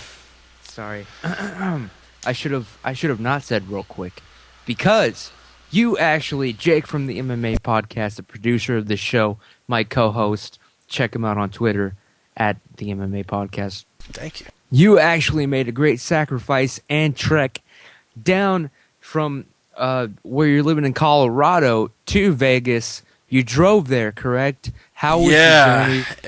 When did you get there? What kind of a pain in the ass was that? And then tell us about meeting Alan, picking his ass up at the airport. Well, I needed to sell my phone to make it to Vegas, because I'm not doing the best money wise. Yeah, it's hard times here. So I sold the phone. I drove down. Next time I'll actually probably fly, just because it's only, I think, like $150 plane ticket, and that's what I spend in gas. But it's a drive I'm glad I made. It's really, really nice. You know, it's really snowy up in the Rockies, so I saw a shitload of snow. Then you drive through all of the canyons in western Colorado, go into Utah and all the plateaus, Arizona, more canyons and shit. And then the desert of Nevada before you get to Vegas. Actually, it was really cool. It was the first time I had ever been to Las Vegas, and almost like Vegas knew I was arriving. The first time I saw the Strip, 2 fighter jets are like flying over it, leaving streaks. It was pretty cool. I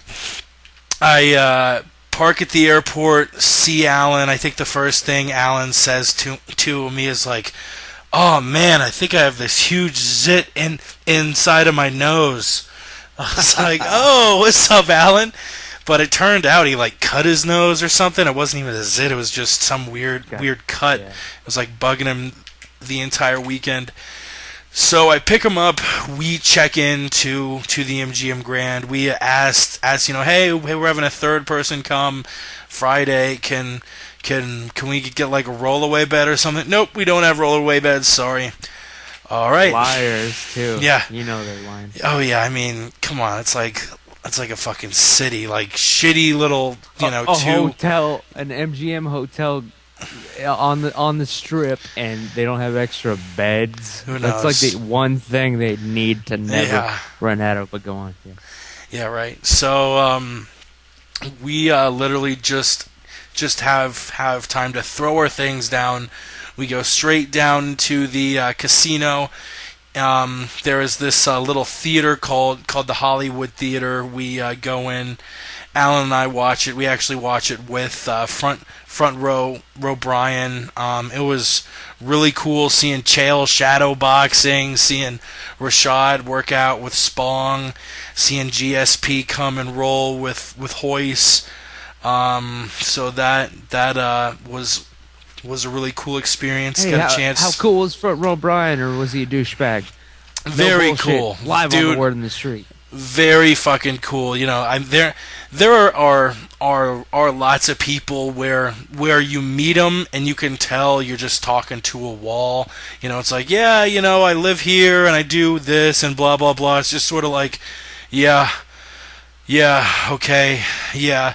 But Brian was really engaging. I was telling him I went to the University of Florida, and he obviously knows a little bit about college football. You know, talking about, oh, what do you think about your coach Muschamp? You think he's getting fired? What do you think about Colorado? You know, blah blah. Really nice and engaging dude. Right after the weigh-ins, or sorry, right after the workouts, we actually hung out with Rudy for a little while during the workouts. A guy in Chael's camp. Uncle, right? Yep. And then after the workouts, we got a chance to talk to Clayton and Brittany at the elevators.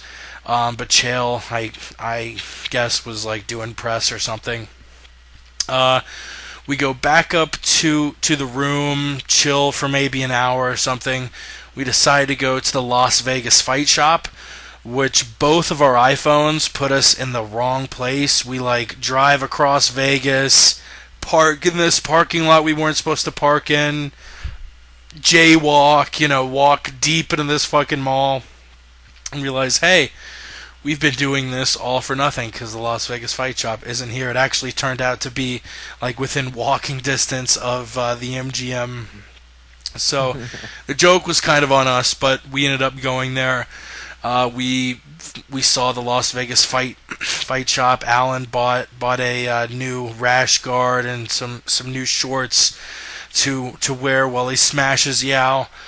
And then we went to some rant. Dude, everything in Las Vegas is so expensive. I mean, literally, the bar in the MGM Grand, I went up and was like, hey, can I get a Coors Light? Yep, that'll be $7.50. What? That was a deal. You were getting a deal with that. Yeah. So that was kind of crazy. This bar we went to, you know, things, you know, burgers that you would see, you know, priced at like $8 or $9 at any other joint. You know, it's like a $22 plate or something. But you know, It's a steak now. It's a steak. basically like Vegas. Everything is way overpriced. And we actually saw, I'm assuming it was a bachelor party, but there was a dude in drag at the bar, and they were all playing beer pong, and he was with a bunch of dudes in suits, and they all were acting like buddies. He didn't seem like a tranny prostitute or something, so I think it must have been just some dude who was about to get married at a bachelor party. I don't know. That happens in Austin all the time, man. We see violent trannies all the time on the streets downtown 6th Street. And it's a local thing that nobody doesn't matter unless you live in Austin. I apologize. Okay, so sorry. Continue, Jay. Hit up the Whole Foods because obviously Alan's in the middle of training camp, training for Yao the Truth. So he stocked up on stuff like ate. I'm pretty sure all I saw Alan eat was tuna, kimchi. He bought some kombucha.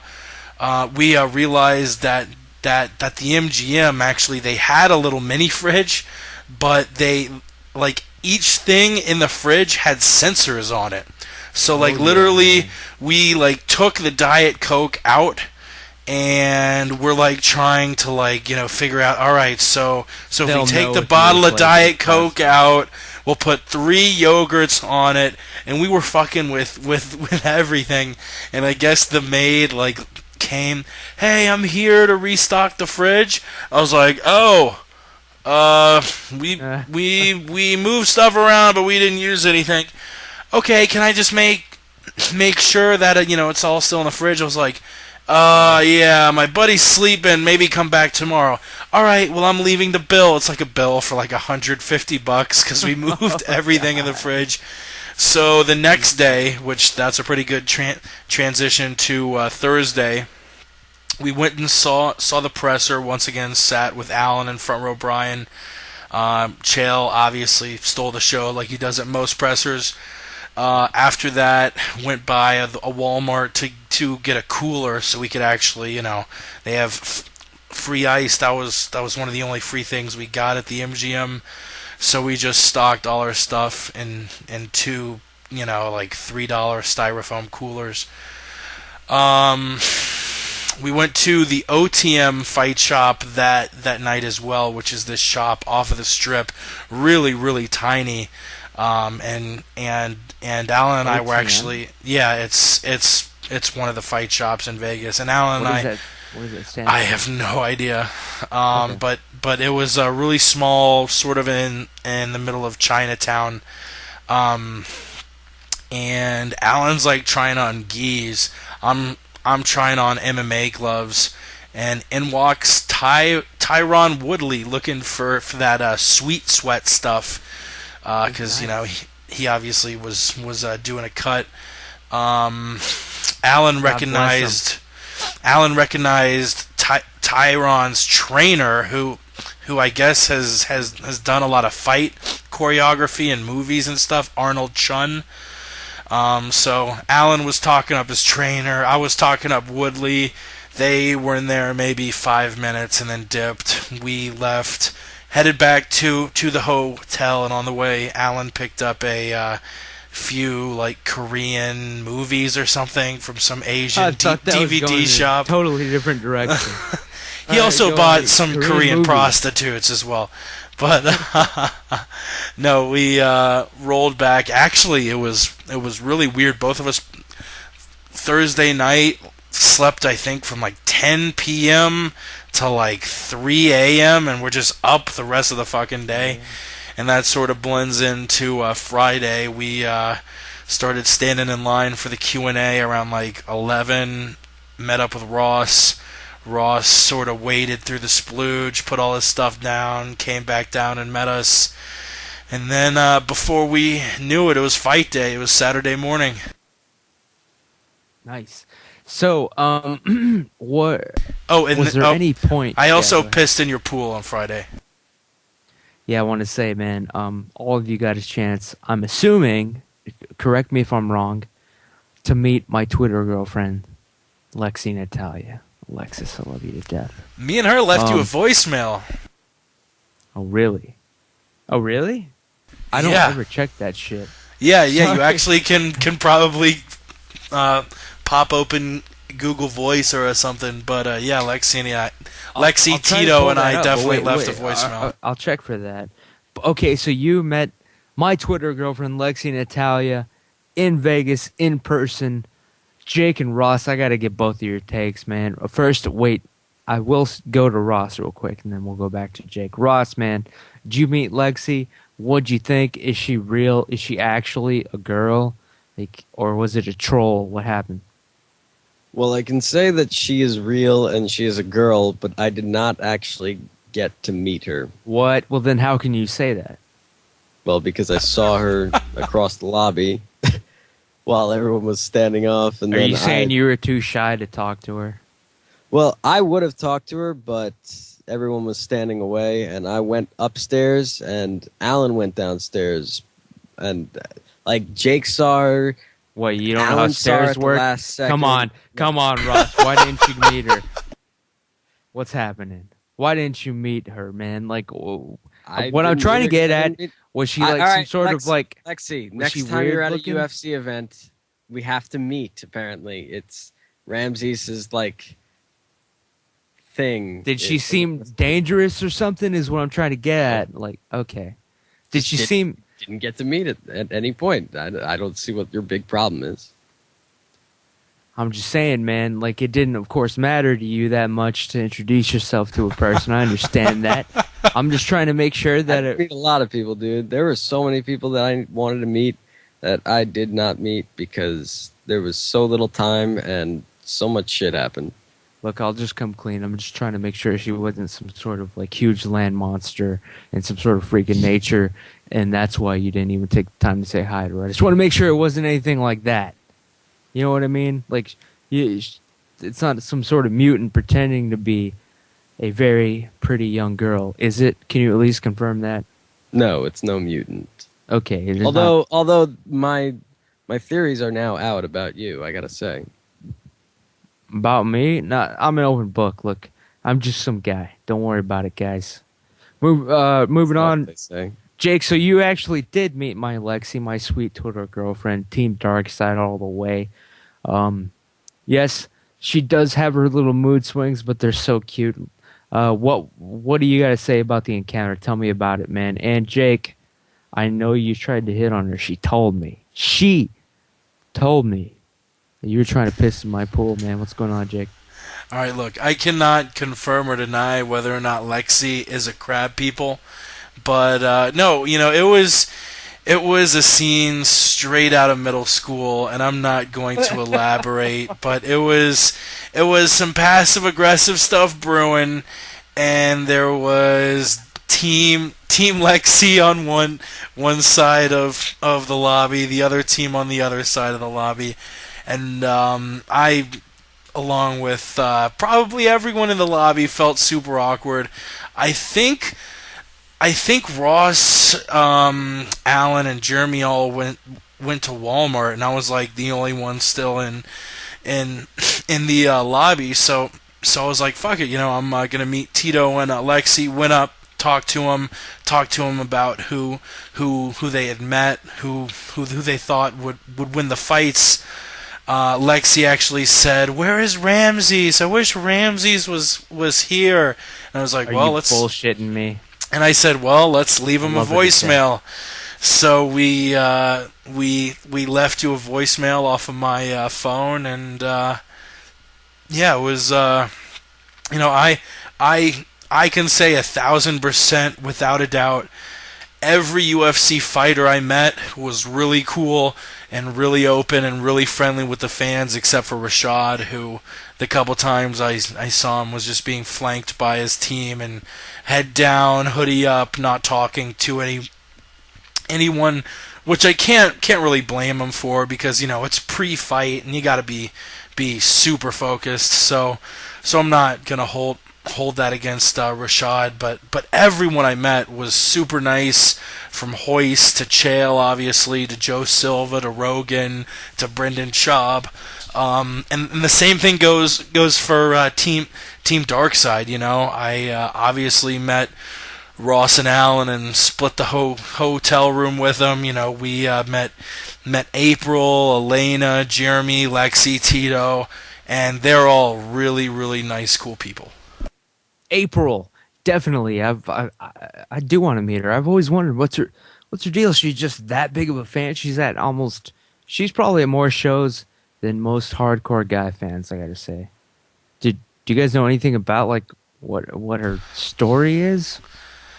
I don't want to give out anything personal. I mean, so.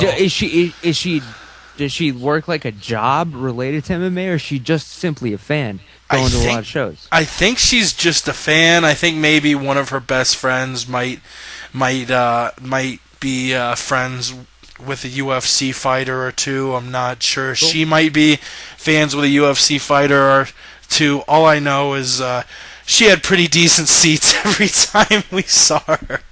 She always does. That's the thing. That's why I was asking. But yeah, I have not listened to this yet, but this is a message that I received from you, Jake, in Las Vegas, probably with Lexi. I think this is the one. I kind of barely heard it while you were talking. So let me see if I can play it. Hopefully this comes through. The voicemail that was left. Let me see the exact date here. November 16th, 2:20 a.m. A voicemail on my phone here on the Win the Street. Here we go. Sounds about right. Hey, what's up, Ramsey? We're here at the MGM, and I'm here with Tito and Lexi, and they wanted to say hi. Hi, Ramsey. Can you guys hear that at all? What's up, Ramsey? Yeah, you're just talking over everyone. International Fight Week, summer 2014. You better be here, cocksucker. Sorry. Oh, wait, hold on. So you guys could, because I had it away from you. So Yeah. it did come Yeah. through. Yeah, Should we actually heard it work? fine. Okay, I'll play it one Yeah, more we heard it time fine. real quick. It's only 20 seconds. All right, here we go. Want to say, hey, what's up, Ramsey? We're here at the MGM, and I'm here with Tito and Lexi, and they wanted to say hi. Hi, Ramses. You're still gay. What's up, Ramses? Ramses. International Fight Week, summer 2014. You better be here, cocksucker. So, the first thing that came to the love of my life's mind, first thing that came to, when she had to leave a message for me was to tell me that I was gay. Yo, the first thing that popped in her mind was just sexuality, you know? It's because, well, all right, we won't go there. But yeah, the whole beef thing, I want to say, I call him out and he covers his mouth like a little fancy boy. I mean, what is that? I just want to say, if there is a beef between any Chael Sonnen fans, it's like if you can't agree and get along just based on the fact that we're Chael Sonnen fans, there's a problem. You have to step back and re-examine yourself. And really, I'm not saying that anything's wrong with you. I'm just saying, come on, take a breath. We're all on the same side here. Honestly, we would all get along. We would. Just, there was some sort of weird fluke collusion on Twitter and back and forth. Something gets lost in the translation. All of a sudden, somebody's got an attitude. Nobody wants to back down. It's like the movie Reservoir Dogs. Nobody wants to be called Mr. Pink. Nobody wants to back down. Like something. That's the way it happens, man.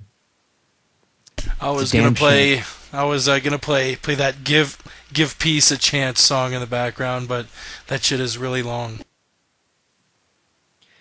Look, we've already gone on so long to the point where it doesn't even matter at this point. Jake, though, Lexi, though, what's the deal, man? Did you get a chance to actually talk with her like a real human being for any amount of time? Was she cool? I mean, did you try to tap her? Or did you try to betray me, stab me in the back? What's the deal, man? What's your honest take on your encounter, man? Tell me the truth here, because I'll know if you're lying, dude. I'll fucking... Look, the first bit, yes, we probably talked for, I don't know, 10 or 15 minutes. Actually, Zach Cummings walked up, and both of us got a picture with Zach. Yeah. And I sort of knew that I was betraying a close friend, and sort of to save that, I booked a UFC fighter for his podcast. But I made my apology on a Twitter public the day after. Ramsey, I apologize, buddy. You were trying to piss in my pool, man. It's all right, though, man. We'll move on past this somehow. I don't know.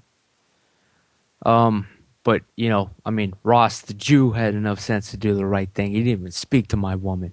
All right? That's the way it should be.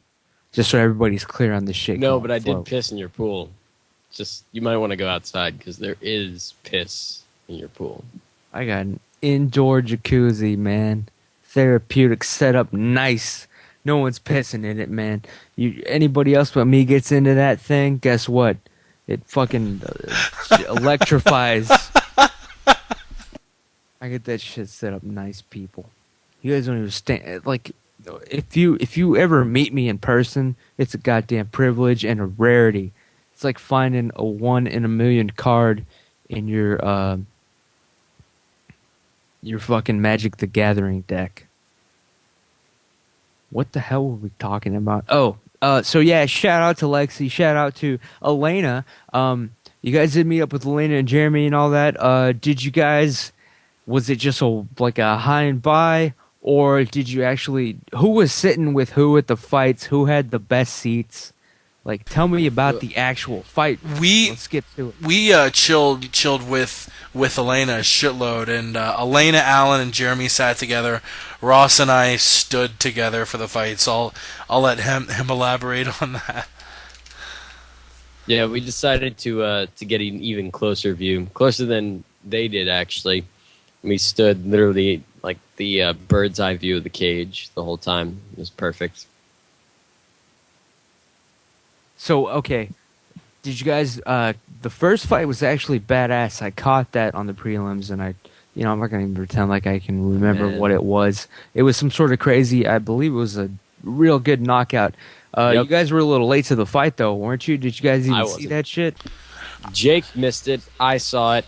It was my boy, John fucking Vellante, getting it done with the second round knockout. He ate that head kick like a man and then threw that beautiful overhand right, I believe it was, and it was just all over. It was beautiful. I loved it. What about the Brian Ebersol fight, man? Holy Called shit! it. Yeah, it was a disappointing, definitely. Moral victory. He's alive. I was gonna ask though, anybody that hasn't seen it, go on YouTube, look up Brian Ebersol, word on the street. You'll see that. Ebersol here post-fight. My boys. I'm alive. Moral victory. Hell yeah. Hey, Ramsey. Sorry. Definitely.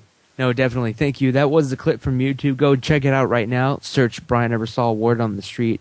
My homies, Jake and, well, who knows who else was there. Ross and Allen managed to get a video of Brian Ebersol saying hi to me and the Word on the Street podcast. I got to hear, I haven't actually asked you about this. Well, what happened? When was that?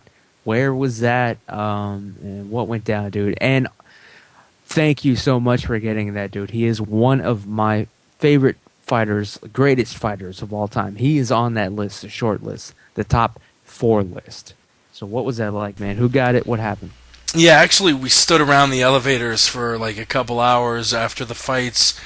Met Rogan. We met Joe Silva in that time too, and Alan and Ross and Elena and Jeremy and I were all hanging out. Everyone went up to their rooms except for me, because I was like, damn, I wanna see more people, and I actually did. I saw Lawler, I saw Woodley. I went up and spoke to them both briefly. And when I saw Ebersol, the first thing that popped in my mind is, damn, Ramses is a huge fan of his. And he was standing in front of the elevators, and this dude had this UFC 167 program, and was trying to get Ebersol to sign his own page, but he couldn't find it, and Ebersol's just kind of awkwardly standing there, and the kid's like furiously flipping through. I gotta find it, and Brian was being pretty polite, so to take a little bit of pressure off of this kid and to add a little bit of a little bit of something for Brian to do. I was like, yeah, that was the word I was looking for. I was like, hey, Brian, my buddy Ramses is a huge fan. You think you could maybe send him a quick message? I'll video you. And he's like, yeah, it isn't a problem. So I was like, all right, let me play it now. And I got the little I'm trying to bring it back up now. The little 8-second clip of Brian Ebersol giving Ramses a shout out. Brian Ebersol here post-fight. I'm alive. Moral victory. Hell yeah. I don't know if being alive is the best moral victory in MMA, but you know what? If losing a fight is one of the hardest things a person can go through, aside from death and losing a loved one. I mean, that's not just an 8-week training camp that is seemingly all for naught, but especially a UFC fighter, a loss is a huge black mark against you. So the fact that someone's got enough enough maturity to joke around afterwards, it definitely shows he's one of the cooler guys in the sport. I like Brian a lot too. I love Brian Ebersol, and I just want to point out that these last 2 losses, and that's all he has, it's 2 losses in a row.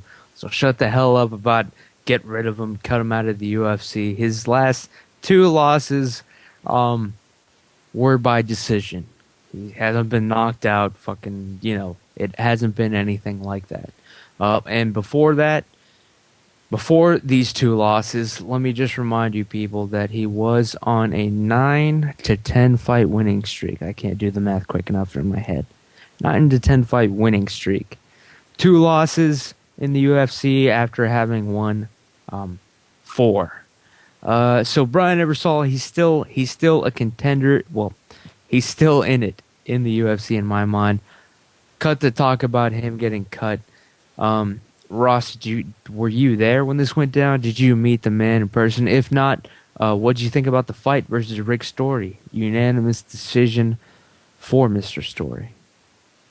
No, I did not get to see him. I got to see Rogan a little while before, actually. That was awesome. What was that? Yeah, I love Joe Rogan, man. Like, honestly, him, Joey Diaz, Eddie Bravo, they're the reason that this podcast exists. It went from one jump to another, like one gradual step to another. So yeah, you guys talked to him. What happened? Yeah, I got a picture with Rogan. He's an awesome dude. He was waiting for his elevator, so I quickly got a picture, and then the next guy got one, and he's like, "Yeah, you can take one if you get it before the elevator gets here." So he was an awesome dude. Yeah, it was awesome to be in the presence of Joe Rogan. So no questions or anything. Just quick, nah. Just I was pretty good and social around most people who I saw. Even Chael, I was able to say, "Chael, it's awesome meeting you. I'm Jake." He's like, "Hi, it's nice meeting you. You too. I'm Chael." I was able to be pretty. Yeah. He does that to everyone. It was pretty fun. I think he did it to me when I spoke to him on the Skype call too. But no, we met a lot of people, and most of these people I can see, they might have fucking 1 million fans on Twitter, but they're down to earth people. I will admit, and Ross and Alan can probably attest to it, I was like a teenager back in like the 60s or 70s who was first seeing Elvis or the Beatles or something. I was, first Alan's like, "Hey Jake, you want me to get a picture with you and Joe?" I'm like, "It's Joe Rogan. It's Rogan. It's Joe Rogan." and then as he's boarding his elevator, I'm like, "You're the best, Joe." I was definitely pretty nervous. Joe definitely is the reason that I got involved in the whole podcasting thing, and probably the reason I had the balls to move out to Colorado, if we're being honest. I mean, his show has definitely empowered a generation of people. How are you liking Colorado, man? So far, man. I'm loving it, dude. Because you're about to hit your first big snow, winter, dude. Yep. Yeah, Thursday is going to be the first formidable snow. It's supposed to dip down to 8 degrees and snow 3 inches. So, yeah, we're going to be doing an MMA podcast that night, too. But, yeah, it's just Florida's great, and I wish I could take all my friends and family from Florida and move them to Colorado, because that's really the only thing I miss about Florida. Florida's just, everyone's on edge. The way I like to kind of explain it is that if you bump shoulders with someone in Colorado, both people will probably turn around and go, "Oh, I'm really sorry." Everyone's really polite. No one's looking to get in a fight with someone else. Florida, it's just, I mean, there's a reason all these crazy stories come out of Florida. I don't know if it's just the heat driving people crazy. I don't know if they're putting shit in the water. I don't know if it's, I really wish I knew, but sort of like, you bump shoulders with someone here and both people will probably turn and apologize profusely. Florida, you bump shoulders with someone and you'll probably get a, "Hey man, watch the fuck out, man. You better watch where you're fucking going." Like, it's a lot of that. It's just a lot of aggression, a lot of heat. I don't know if I'll live in Colorado the rest of my life. I might not, but it's not very likely I'll be going back to Florida anytime soon. Definitely. Good for you, man. Glad you at least changed positions. It's good to every now and then in real life, what I call switching stances, man. Sometimes you gotta do it. Honestly, why not? I spent fall 2012 in Chicago. I want to say I spent like 4 or 5 months there. Spent 24 years in Florida. I legit miss Chicago more than I miss Florida. I would love to. That's a town you got to be pretty rich to live in if you want to live near the middle of town, inside of the loop and all that. But Chicago, I could definitely see myself moving back there eventually. Now, getting back to Ross real quick, I just want to, let's keep it real here, man. Real talk, as that dude. Do I need to cue it up? Oklahoma said, yeah, "Oh fuck it, why not? Let's do it, man."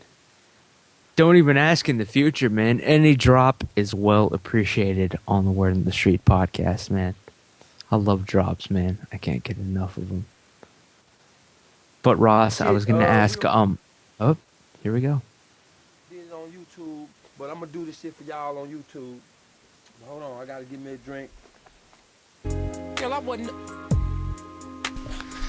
Wait a minute, calm down. Yeah. I was at a club with who? Hell yeah. Yeah, I'll turn it down so you can talk. Ross, man, I wanted to ask, man.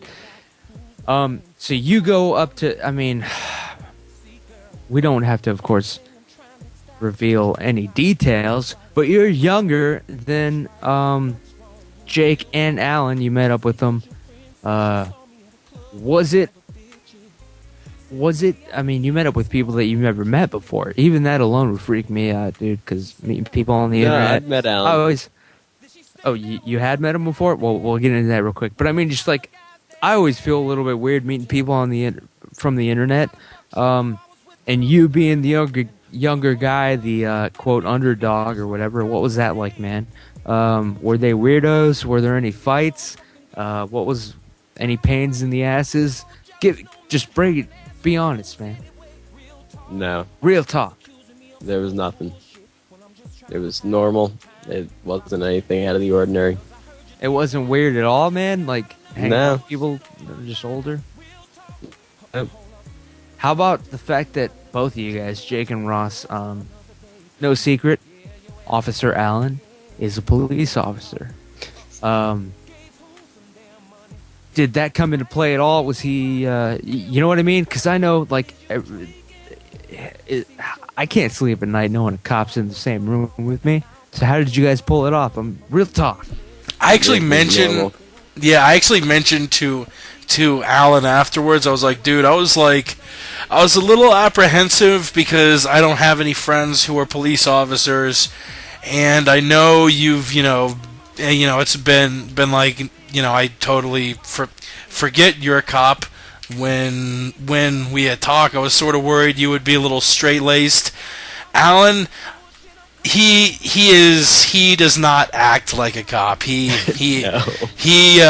probably made the most crude jokes out of all of us, the most joking about doing illegal things, By the time we got to Saturday night, Sunday morning around like 1 he wasn't even saying, like, he wasn't speaking sentences properly. Like, he was not even making sense. So yeah, he was not acting like a cop. Yeah. But although his knowledge of prostitutes came in handy, because I'm telling you, you wanna find someone who could win the world spot a prostitute championship, Alan would win it. He can spot a prostitute from a mile away. That begs the question, gentlemen. Did you guys partake?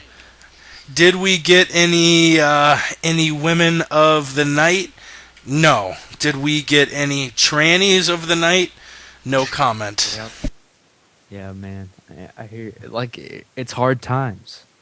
It's hard times. Everyone's right. like, one thing we noticed just by like browsing through like Backpage and stuff, just for the hell of it, just to like text and make fun of them. You can just look at the cards on your feet walking down the strip, man. Exactly. Holy shit, just whores with their numbers, man. Holy shit. We picked one up and brought it back to the room. It was perfect for Jake and Alan. It was Kim Lee and Stacy. Asian. Just for anybody that doesn't know, some people have a fetish for Asians, and I mean, I'm just saying. Real talk. You know what? I'm not saying. Go ahead, Ross. So you picked up Kim Lee. That's sounds like one of a kind there. Kim Lee, very unique. What happened with Kim? Did you call her up? What happened? Nah, it was just the card. They kept the card, Man. but I actually texted. I had texted like a dozen women at like 3 or 4 a.m. because me and Alan really wanted, while Ross was passed out, really wanted to bring a prostitute in and like be like, hey, we don't want any sexual favors, but could we pay you like $10 to like just like curl up in bed with our friend Ross and then wake him up and see what his reaction is. So like I fucking text like a dozen prostitutes on like Backpage and the cards we had got. Hey, are you near the MGM Grand? I fucking pass it. Like literally wake up. I have like 8 texts back from random numbers. No. Yeah, baby, I'm real close. What do you like? Just all the. Oh. And you know the dude texting you, if it's a text and not a phone call, is the dude that was passing out those cards on the strip. Oh yeah, it's the pimp. Yep, definitely. Because what's in it for them passing out cards? We all know what the deal with that. Real talk. Yeah, even though I've never paid for it. I mean, I get legitimate massages through Craigslist. Legitimate, just therapeutic. I have joint issues. Okay, Jake and Ross, man. Seriously, let's talk about the real quick before we sign off. Sonnen Rashad, dude, what the fuck, man? What's your take here? Did he kind of just know, like, no matter what, I got another fight lined up, I'm never gonna get cut. I'm banking at least $100K guaranteed, plus pay-per-view points. Is he gotten to that level, or do you think Rashad actually made some sort of rally and comeback, and now he's some new beast reinvented? He isn't some new reinvented beast. I mean, the fact of the matter is that he came out flat against Little Nog. You take that fight off of his record, and he's a fight away from a title shot. I mean, the guy is one of the most legit 205ers. He's got awesome wrestling. I mean, when Davis fights anyone who's not Jones or Evans, and he hasn't even fought Jones yet, they always tout his wrestling. Oh, he's great, this and that. Rashad fucking owned him wrestling wise. Rashad isn't some new reinvented beast. He just came out a little flat against Little Nog, because I think frankly he knew he thought he could come out flat against Little Nog. Knew that he could not come out flat against Chael. and went out there and both in his striking and the away. I mean, he had excellent control from the top. You know, you look at the way Shad got his hooks in. He completely neutralized Chael's lower body. Chael couldn't use his lower body to get up, and he was being forced to use his upper body to protect his head. Rashad Evans, he can go toe for toe with any of these top 4 guys in the light heavyweight division. That's Cormier, Gustafsson, Glover, and Jones. Rashad Evans, I think actually on Fight Matrix he's ranked second, which he's ranked above Gustafsson and Glover and Cormier. And as much as I might not agree with it, we've seen the skills are there. His stand up is there, his wrestling's there. He's this is, aside from Anderson and Jones, this is the toughest guy Sonnen's ever fought. Ross, man, you both are there.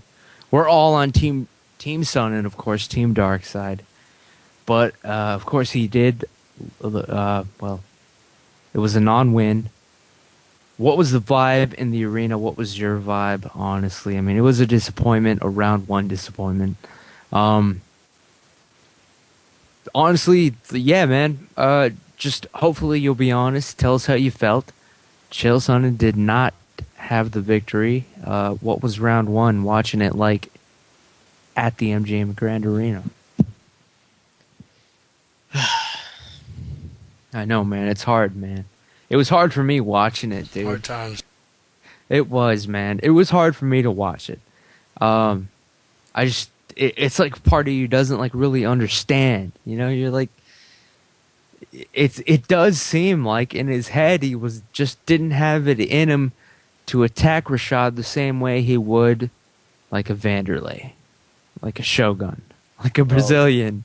Like what? So yeah, Ross, man, what'd you just talk on it, man? I'm sorry, but we have to all confront this not the L word, but a non-win. Well, let me preface this by saying that no matter what happens, every single time he goes out there, Chael Sonnen steps in that cage and he fights. He goes out there, he bites down on that mouthpiece, he comes forward, he keeps his hands up, and he punches you in the face and goes for that takedown, and he doesn't care what you have to think, and he will fight you. And because of that, you have to respect the guy. Not only that, I am a fan. No matter what happens, I'm a fan, and I think we can all consider ourselves friends of Chael at this point. So, fan, friend, no matter what, we are with Chael. I will never leave the Chael bandwagon. I will be with Chael until Chael retires, and even after that. So, seeing this happen live, every single time seeing Chael, and it's not often. I mean, I was there in Jersey, and that was rough. I was there in Boston, and that was amazing. I was there once again in Vegas, and that was probably the worst of all. The one in Jersey, he was fighting the pound-for-pound best fighter in the world, practically. On the planet, yes. Yeah, he was fighting John Jones, and if he wasn't number 1, he was number 2. So that was a big one. He wasn't supposed to win that fight, and he didn't win the fight. I feel it was stopped early, but that's a different story. Shogun fight was great, but then this fight, I thought it was the toughest one of his career because of the style, but I also believed he could do it because of the fact that Rashad has not looked great and Chael has looked really good, and Chael comes forward and fights. And when he didn't win, it was disappointing because it was just so much build-up and all that, and just really believing that he could get it done, and I still believe he can get it done. And it sucks to see one of your heroes, one of your friends, one of your idols just get beat like that. It sucks. It's the worst feeling in the world. Like, you don't want anything else. And you don't want that for anything else, I should say. And I literally turned around and I left the concourse, and I walked in. I left the bowl and I went into the concourse. I was walking around. Shit, it was that bad? Damn. it was that bad. Everyone else stayed in their seats. I left. I couldn't. I walked out, and I'm like, fuck. Yeah. As far as the fight itself goes, I feel like what Coach Huey said before is completely correct. He should have stayed back. He shouldn't have shot in for that takedown immediately. He should have used his hands because he really is a really, really good boxer. I think Rashad is an overall better striker, but Chael is a better boxer, and Chael also puts on a tremendous pace, and he definitely can outwork Rashad as far as cardio goes. So Rashad's very built, very big muscle-wise, and yeah, you need a lot of energy to fuel that. So I think he could have beat him in a striking match, in a boxing match on the feet after 3 rounds. So I feel he could have done other things. I feel he shouldn't have shot in for that takedown so quickly because he does that in every fight, and Rashad was expecting that immediately. So there are things he could have done differently. I do feel he was distracted a little bit with his UFC Tonight obligations. I mean, he was in the studio at Fox doing these shows, doing the post-fight shows, the pre-fight shows.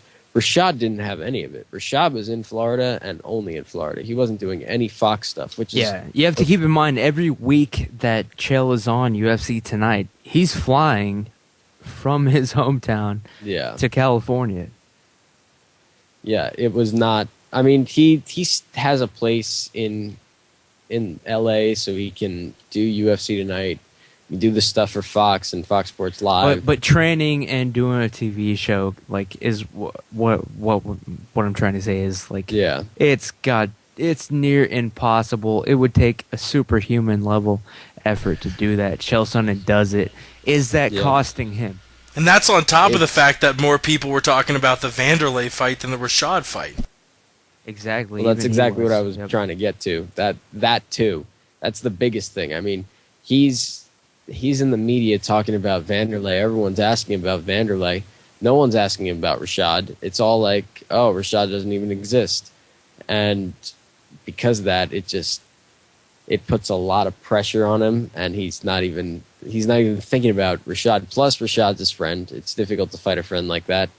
And I don't know if he really believed. I mean, I like Chael a lot, but I don't know if he really believed he could beat Rashad Evans. We heard him talking in the media. I don't know how to beat Rashad. He's one of those guys that I think I might be able to beat, but I just don't know how. I'm not better than him wrestling. I'm not better than him stand-up, so I don't know exactly how I'm going to win this one. And to say that, it's like that's already setting yourself up for failure. I sort of agree with you, but I think it was like he wasn't saying to himself, I don't think I can beat Rashad. Yeah. I think he was saying the problem, and he didn't maybe he doesn't even know this himself. The problem is he didn't have to beat Rashad. Do you know what I mean? Like, what? He didn't have to. He's got his next fight lined up. He's got TUF. He's got millions of dollars, of course, but of course the UFC Tonight gig lined up. He didn't have to win this fight, and he knew that his friend Rashad did. I'm not saying he gave it up and lost on purpose, but I'm saying there was no real, this wasn't like a Rocky situation fight for him. And I have to say, if I knew, I was just going to bake no matter what.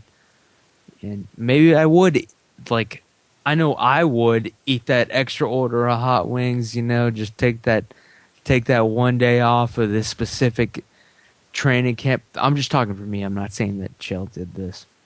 But yeah, man, do you think, how do you think he's going to do in the next fight? Do you think he's going to come back, or do you think this was a sign that he's done? Honestly, you guys. In his next fight, his next fight, you only need to look at who he's fighting. He's fighting a fucking bum who will have nothing for Chael's wrestling. Vanderlei has below average takedown D, and is gonna get completely smushed by Chael. Vanderlei is going to get dominated. I mean, this is a terrible matchup. He's going from fighting Rashad Evans, who's arguably the number 2 light heavyweight in the world right now, to fighting Vanderlei Silva?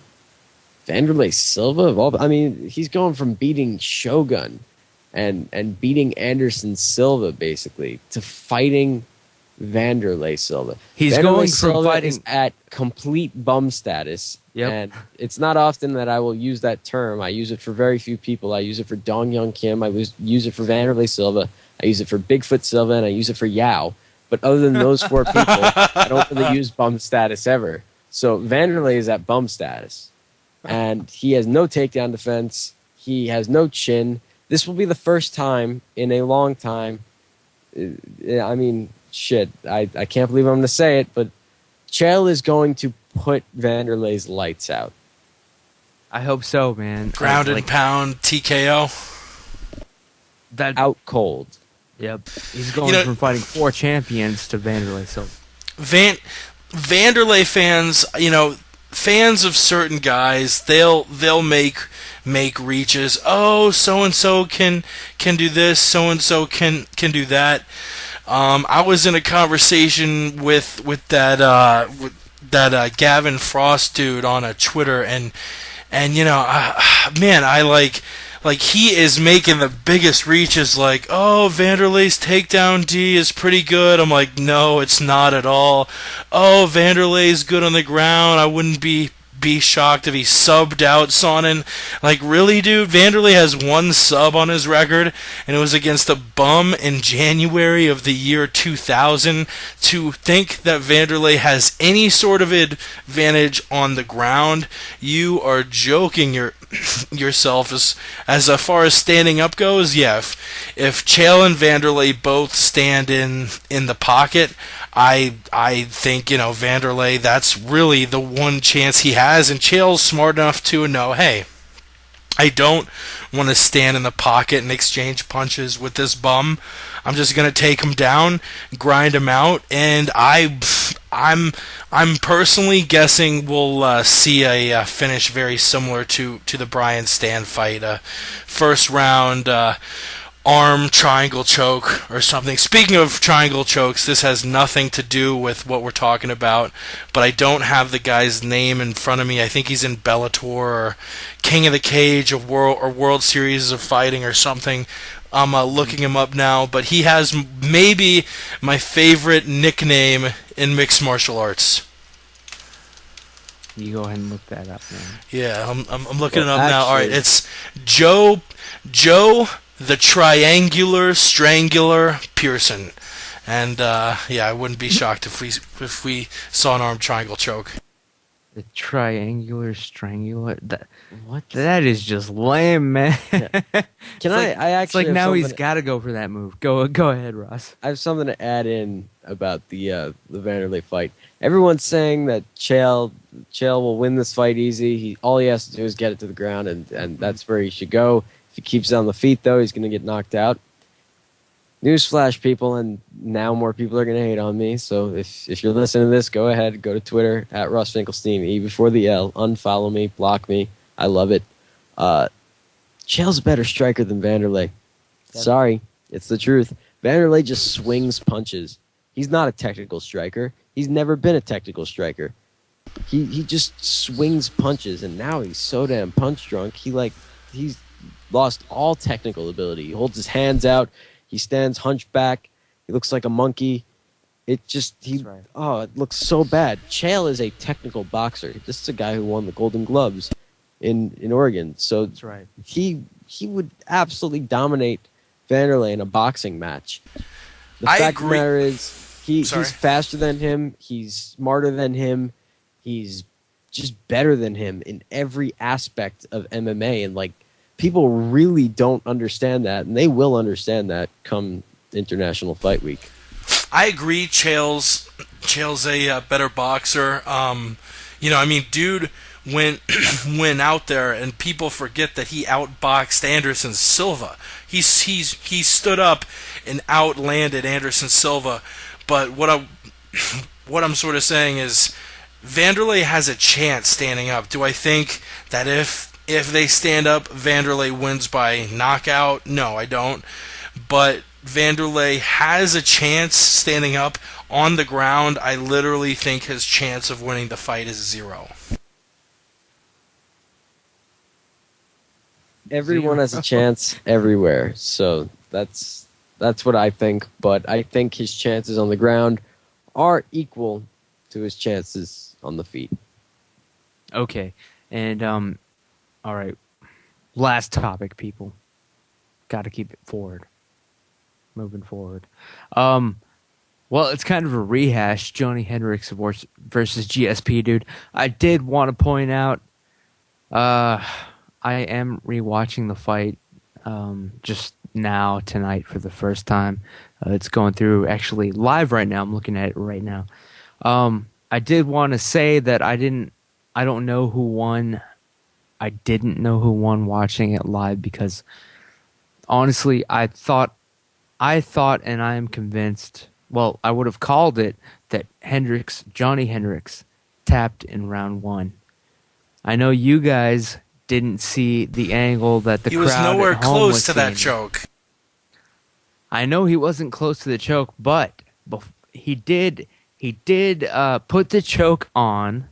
It is conceivable that when they went down, that Johnny Hendricks was thinking, "Oh shit, I'm about to go out." Maybe he did see blackness. He did see it coming. And then he was starting to, I'm talking, it was so minuscule, it was split second, it's arguable. But I did want to say that rewatching it, watching it live, my first instinct was, holy shit, he's tapping. Like, I don't know if you guys were there in person, but of course, unless you were like had the right perfect angle, you don't even know what the hell I'm talking about. You guys being there at the arena, did anybody else say, "Oh, holy shit, he tapped"? Or did everybody miss the maybe moment? The maybe. No, Don't acknowledge that it was not a a single person in the arena saw a tap at all. Actually, when they were in that scramble, we had the view of it, and there was absolutely no tap. It's stupid to even think that there was a. I mean, you see it, and his freaking hand is just sliding down his thigh. Like, that is not a tap. It looks sort of tappish, man. It has a tappish quality. Have you guys had the chance to see it on video since then? Yeah, we've both watched it like 10 times, yeah. But do you see where, like, I'm just saying, no. If I was a referee watching that fight and I was in that angle to where I could see that, like, some refs would have jumped in and stopped the fight. I mean, that looked, it had the symptoms of a tap. It was tappish. At least give me that. No. He was trying to push himself out of a bad position. The ref saw it, knew. And it was Yamasaki, too. He's not the best ref. It was no problem. Pushing out with an open hand, is that how it works? That's kind of how you. Yeah. Usually, when you push, you don't close your fingers and push off with a fist, like Ross said. Don't you get a grip of what you're gonna push? No. You don't grip on what you're gonna push. It's called pushing off, not grabbing a hold and then pushing off. Isn't that a strike then? Look, guys. If you were to grab hold, I think you're thinking of pulling. Pulling is similar to pushing, but instead of pushing, you pull.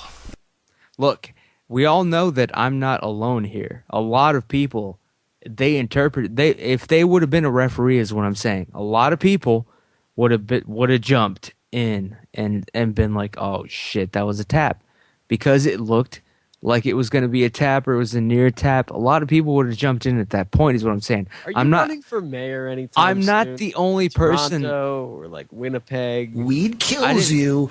Weed makes you worthless. I'm just saying I'm not the only person that has expressed this belief. I understand most of the time it's just me, like, and you're like, what are you talking about? This is only you saying this. But a lot of people thought they saw this. I'm just saying, as an armchair referee, I got to make the call as I see it live on the pay-per-view. And I got to say, man, Johnny Hendricks tapped in round 1, brah. That's all I got to say. And that's why I didn't even bother to keep score through the rest of the fight and even care who won, because in my mind, GSP tapped him out round 1. And you guys know better than anyone else, I would be the first person to be jumping all over this fight saying, oh, Johnny Hendricks got robbed by the judges. That's how you know it's rigged. Dana and them, they were all in on it. The judges they gave to GSP, this was a rigged fight. You know why? I would be the first person. But I thought this was an actual real fight. If you are a thinker and you look at the marijuana situation and you're not laughing, you're fucking dumb. And I was high. I think that's the problem with you guys. I was going to bring that up too. Were you guys high on marijuana watching the fight live? Yes or no? Yes. No. Were you, Jake? I did not smoke anything, but I was definitely high on some sort of marijuana edible there. All right, I'll take that. What I'm trying to say is, man, I watched this high, I watched it in HD, I watched it up close. GSP beat his ass in round 1. Got him to tap, in my opinion. If I'd been the referee, I would have stepped in and stopped the fight. In my opinion, when I was watching it, I interpreted it as a tap, and that's the reason you would have I lost didn't your bother. license. I didn't even bother to score the rest of the fight. Yes, I would have, because I would have been saying it was over. I saw him tap. I just... Sorry, I just... that's all. That's basically... That's it. There's no even argument to be had about it. No discussion. I saw it live. I saw a tap. You guys were there. You guys were seeing it in person, but you didn't have the same angle. But we watched it 10 times with the same angle you saw on the telecast afterwards. And even think less, like, now that I'm looking for a tap, I even think it's more bizarre because a tap, you're tapping. He's trying to push off of GSP. I mean, it looks like a tap. No. You look at both sides of it. You look at his hand. He's not tapping on his leg. He's struggling. He's trying to push off. And then you look at the choke. GSP, within the 5 or 10 seconds before that, he was nowhere close to choking out Johnny. The whole thing of, well, yeah, George was nowhere close to a submission, but what if Johnny was playing make believe and thought he was being like? It's, I mean, we literally may as well ask if Sarah Palin did cocaine in the hotel room with us after the fight, because that's just as fucking preposterous. I know, but what I'm trying to say is that to some people it looks like a tap. It looks like a tap. I'm not saying it is one, and that's the whole issue. Like, if I had been a referee, and if obviously a lot of other people that watched the fight and thought the same thing as me, if they had been referees during this fight, they would have said that looks like a tap. They would have jumped in, stopped the fight. That's all I'm saying here. And it's unfortunate. I don't think that Johnny Hendricks was, like, getting submitted, but I'm just saying it looked like a tap, and that's very unfortunate. But, I mean, like, it doesn't matter. The point is, the unsolved mystery of this fight is the decision, which was clearly should have gone to Johnny Hendricks. It's a damn shame. But I'm just saying, this is one time where I am not calling a total work saying that judges were in on it for Hendricks and that this is bullshit. I think GSP won this fight. That's my take. That is the word on the street. Jake from the MMA podcast, where can people find you before we head out? You can find me on Twitter at the MMA Podcast, or visit themmapodcast.com for all your MMA delights. I'm gonna try and have Bubba McDaniel on next week. He and I'll talk about the dude we almost jumped. Hell yeah, man. If you haven't jumped a dude, man, what are you doing with your life? Ask yourself that. Get That's out right. there tomorrow. Change your shoes. Get out the door. It's time. Ross, where can people find you, Mr. Ross Finkelstein, the best you in the business, best MMA, UFC graphic designer in the business? What's the word on you? Listen, people. Before I tell you where my Twitter is, where you can find the best Jew in the business, let me tell you a little quick story.